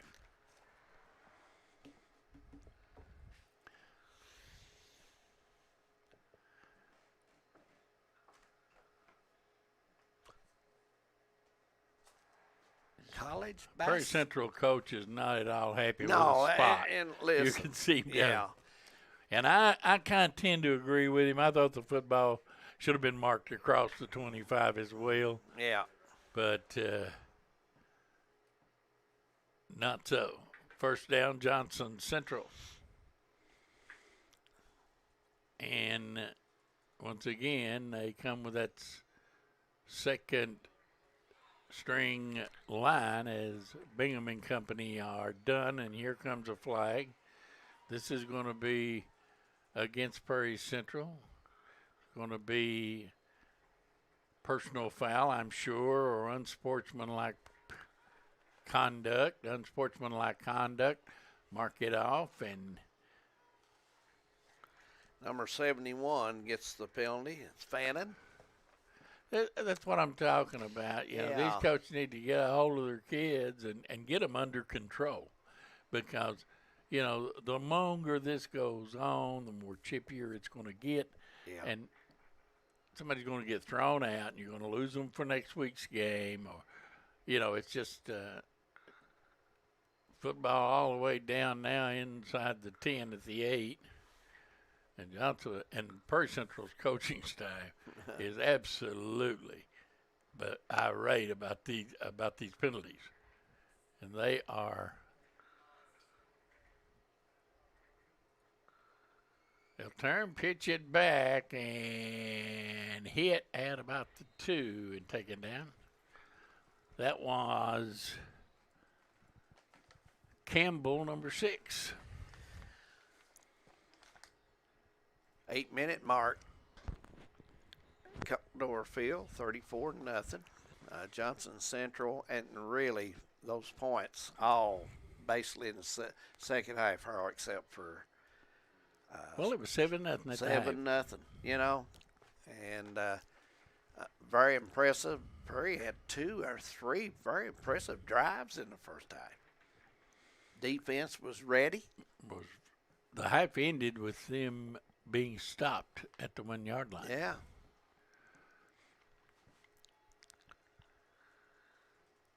Handoff, and going in literally untouched was Campbell, number 6. And now we have arrived at running clock time, and this game's going to be over really quickly. You know, at halftime, I didn't think we would have a running clock tonight, but that changed.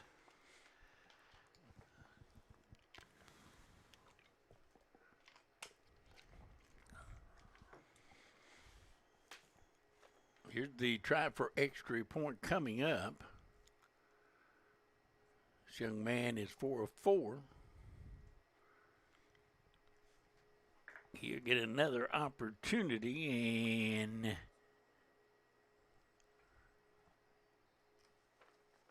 kick is good. Shannon Crum, and it is 41-0.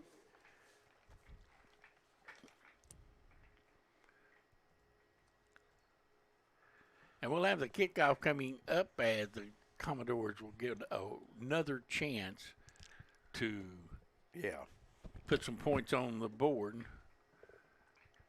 But boy, I tell you what, Perry Central's sideline has not been happy, have they? No, they've not had a very good experience in the second half of this game, no question about it. And it started right off the bat and went south as soon as the kickoff. I thought their team really lost their composure and lost their focus. And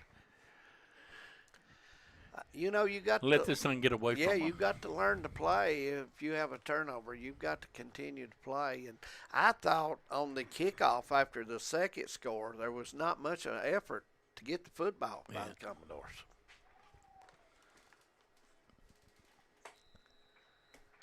Football season, 3 weeks, I guess, from starting district play. Yeah. And playoffs. tell you what, basketball season is going to be upon us in a hurry. And by the way, I think we'll be at Al Sloyd College October 27th for Al Sloyd Lady Eagles and the Union College team from down at Barberville. Should be an interesting matchup. And then I think the men hurl is the 6th of November. They open up on the 6th. Yep. I see where Scott has got a couple of pay me games on the schedule this year. Not Scott Cornett. He has got Eastern. pay me to go to Eastern and pay me go to Moorhead. No, not Moorhead. Yeah, Moorhead's on there. I don't think. And Northern Kentucky. Northern Kentucky. He's got them all three. He couple of pay me games. Yeah, he's got 3 of them. I think they're close to each other too. He plays Northern Kentucky on the 12th. Yeah. Moorhead on the 18th. Yeah. And Eastern on New Year's Eve. Well, now, so don't say Scott Cornett has an easy schedule. He got a lot of them pay me games. Scott Cornett will not give up. Looking for the pass, incomplete. Nice defense by Johnson Central, number 16. Well, I've always been told if you got a schedule and get beat, you may as well get paid, dude. Yeah, well, you know, a good experience for the team to go up and play the big boys. And by the way, Moorhead State, the only Kentucky college to play in the big show last year, NCAA. And Preston doing a nice job up there, the old Alice Lloyd College graduate. Preston done a good job. Yes, he has. Should have a decent team coming back. I think he'll have a good ball club. I know one. Did his big guy come back? I think he did, yes, sir. And I was told when I went up to the football game that he had another big guy as good or better than him. Well, I'd like to see. Yeah, because I thought that kid was really good. I thought his big guy could maybe go to the next step. Yeah, well, I don't think there's any doubt. Yeah. Reminded me of old big Keith Faree used to play over there years ago. 3 minutes to go on a running clock, and Johnson Central will make it back to Paintsville with a district win as they lead 41-0 over Prairie Central. And Prairie Central will get things organized and get set for Clay County. How many teams is in that district up there? There's Prairie and Letcher and Johnson Central and Clay and Harlan. So pretty good Not a bad district. Not a bad district at all.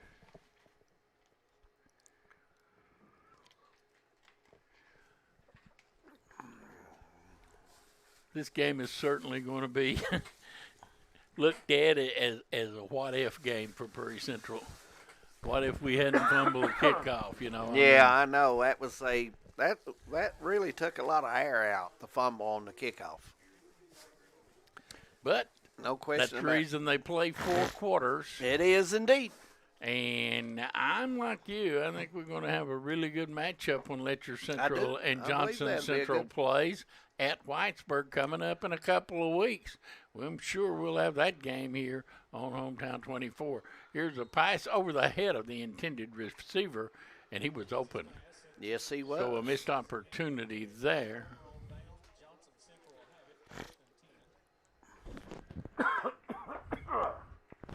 So Johnson Central will get the football back. I'm sure it'll be take a knee time for I'm sure the it Golden will. Eagles. And I want to thank our sponsors tonight and everybody tuning in to Hometown 24. We really appreciate you.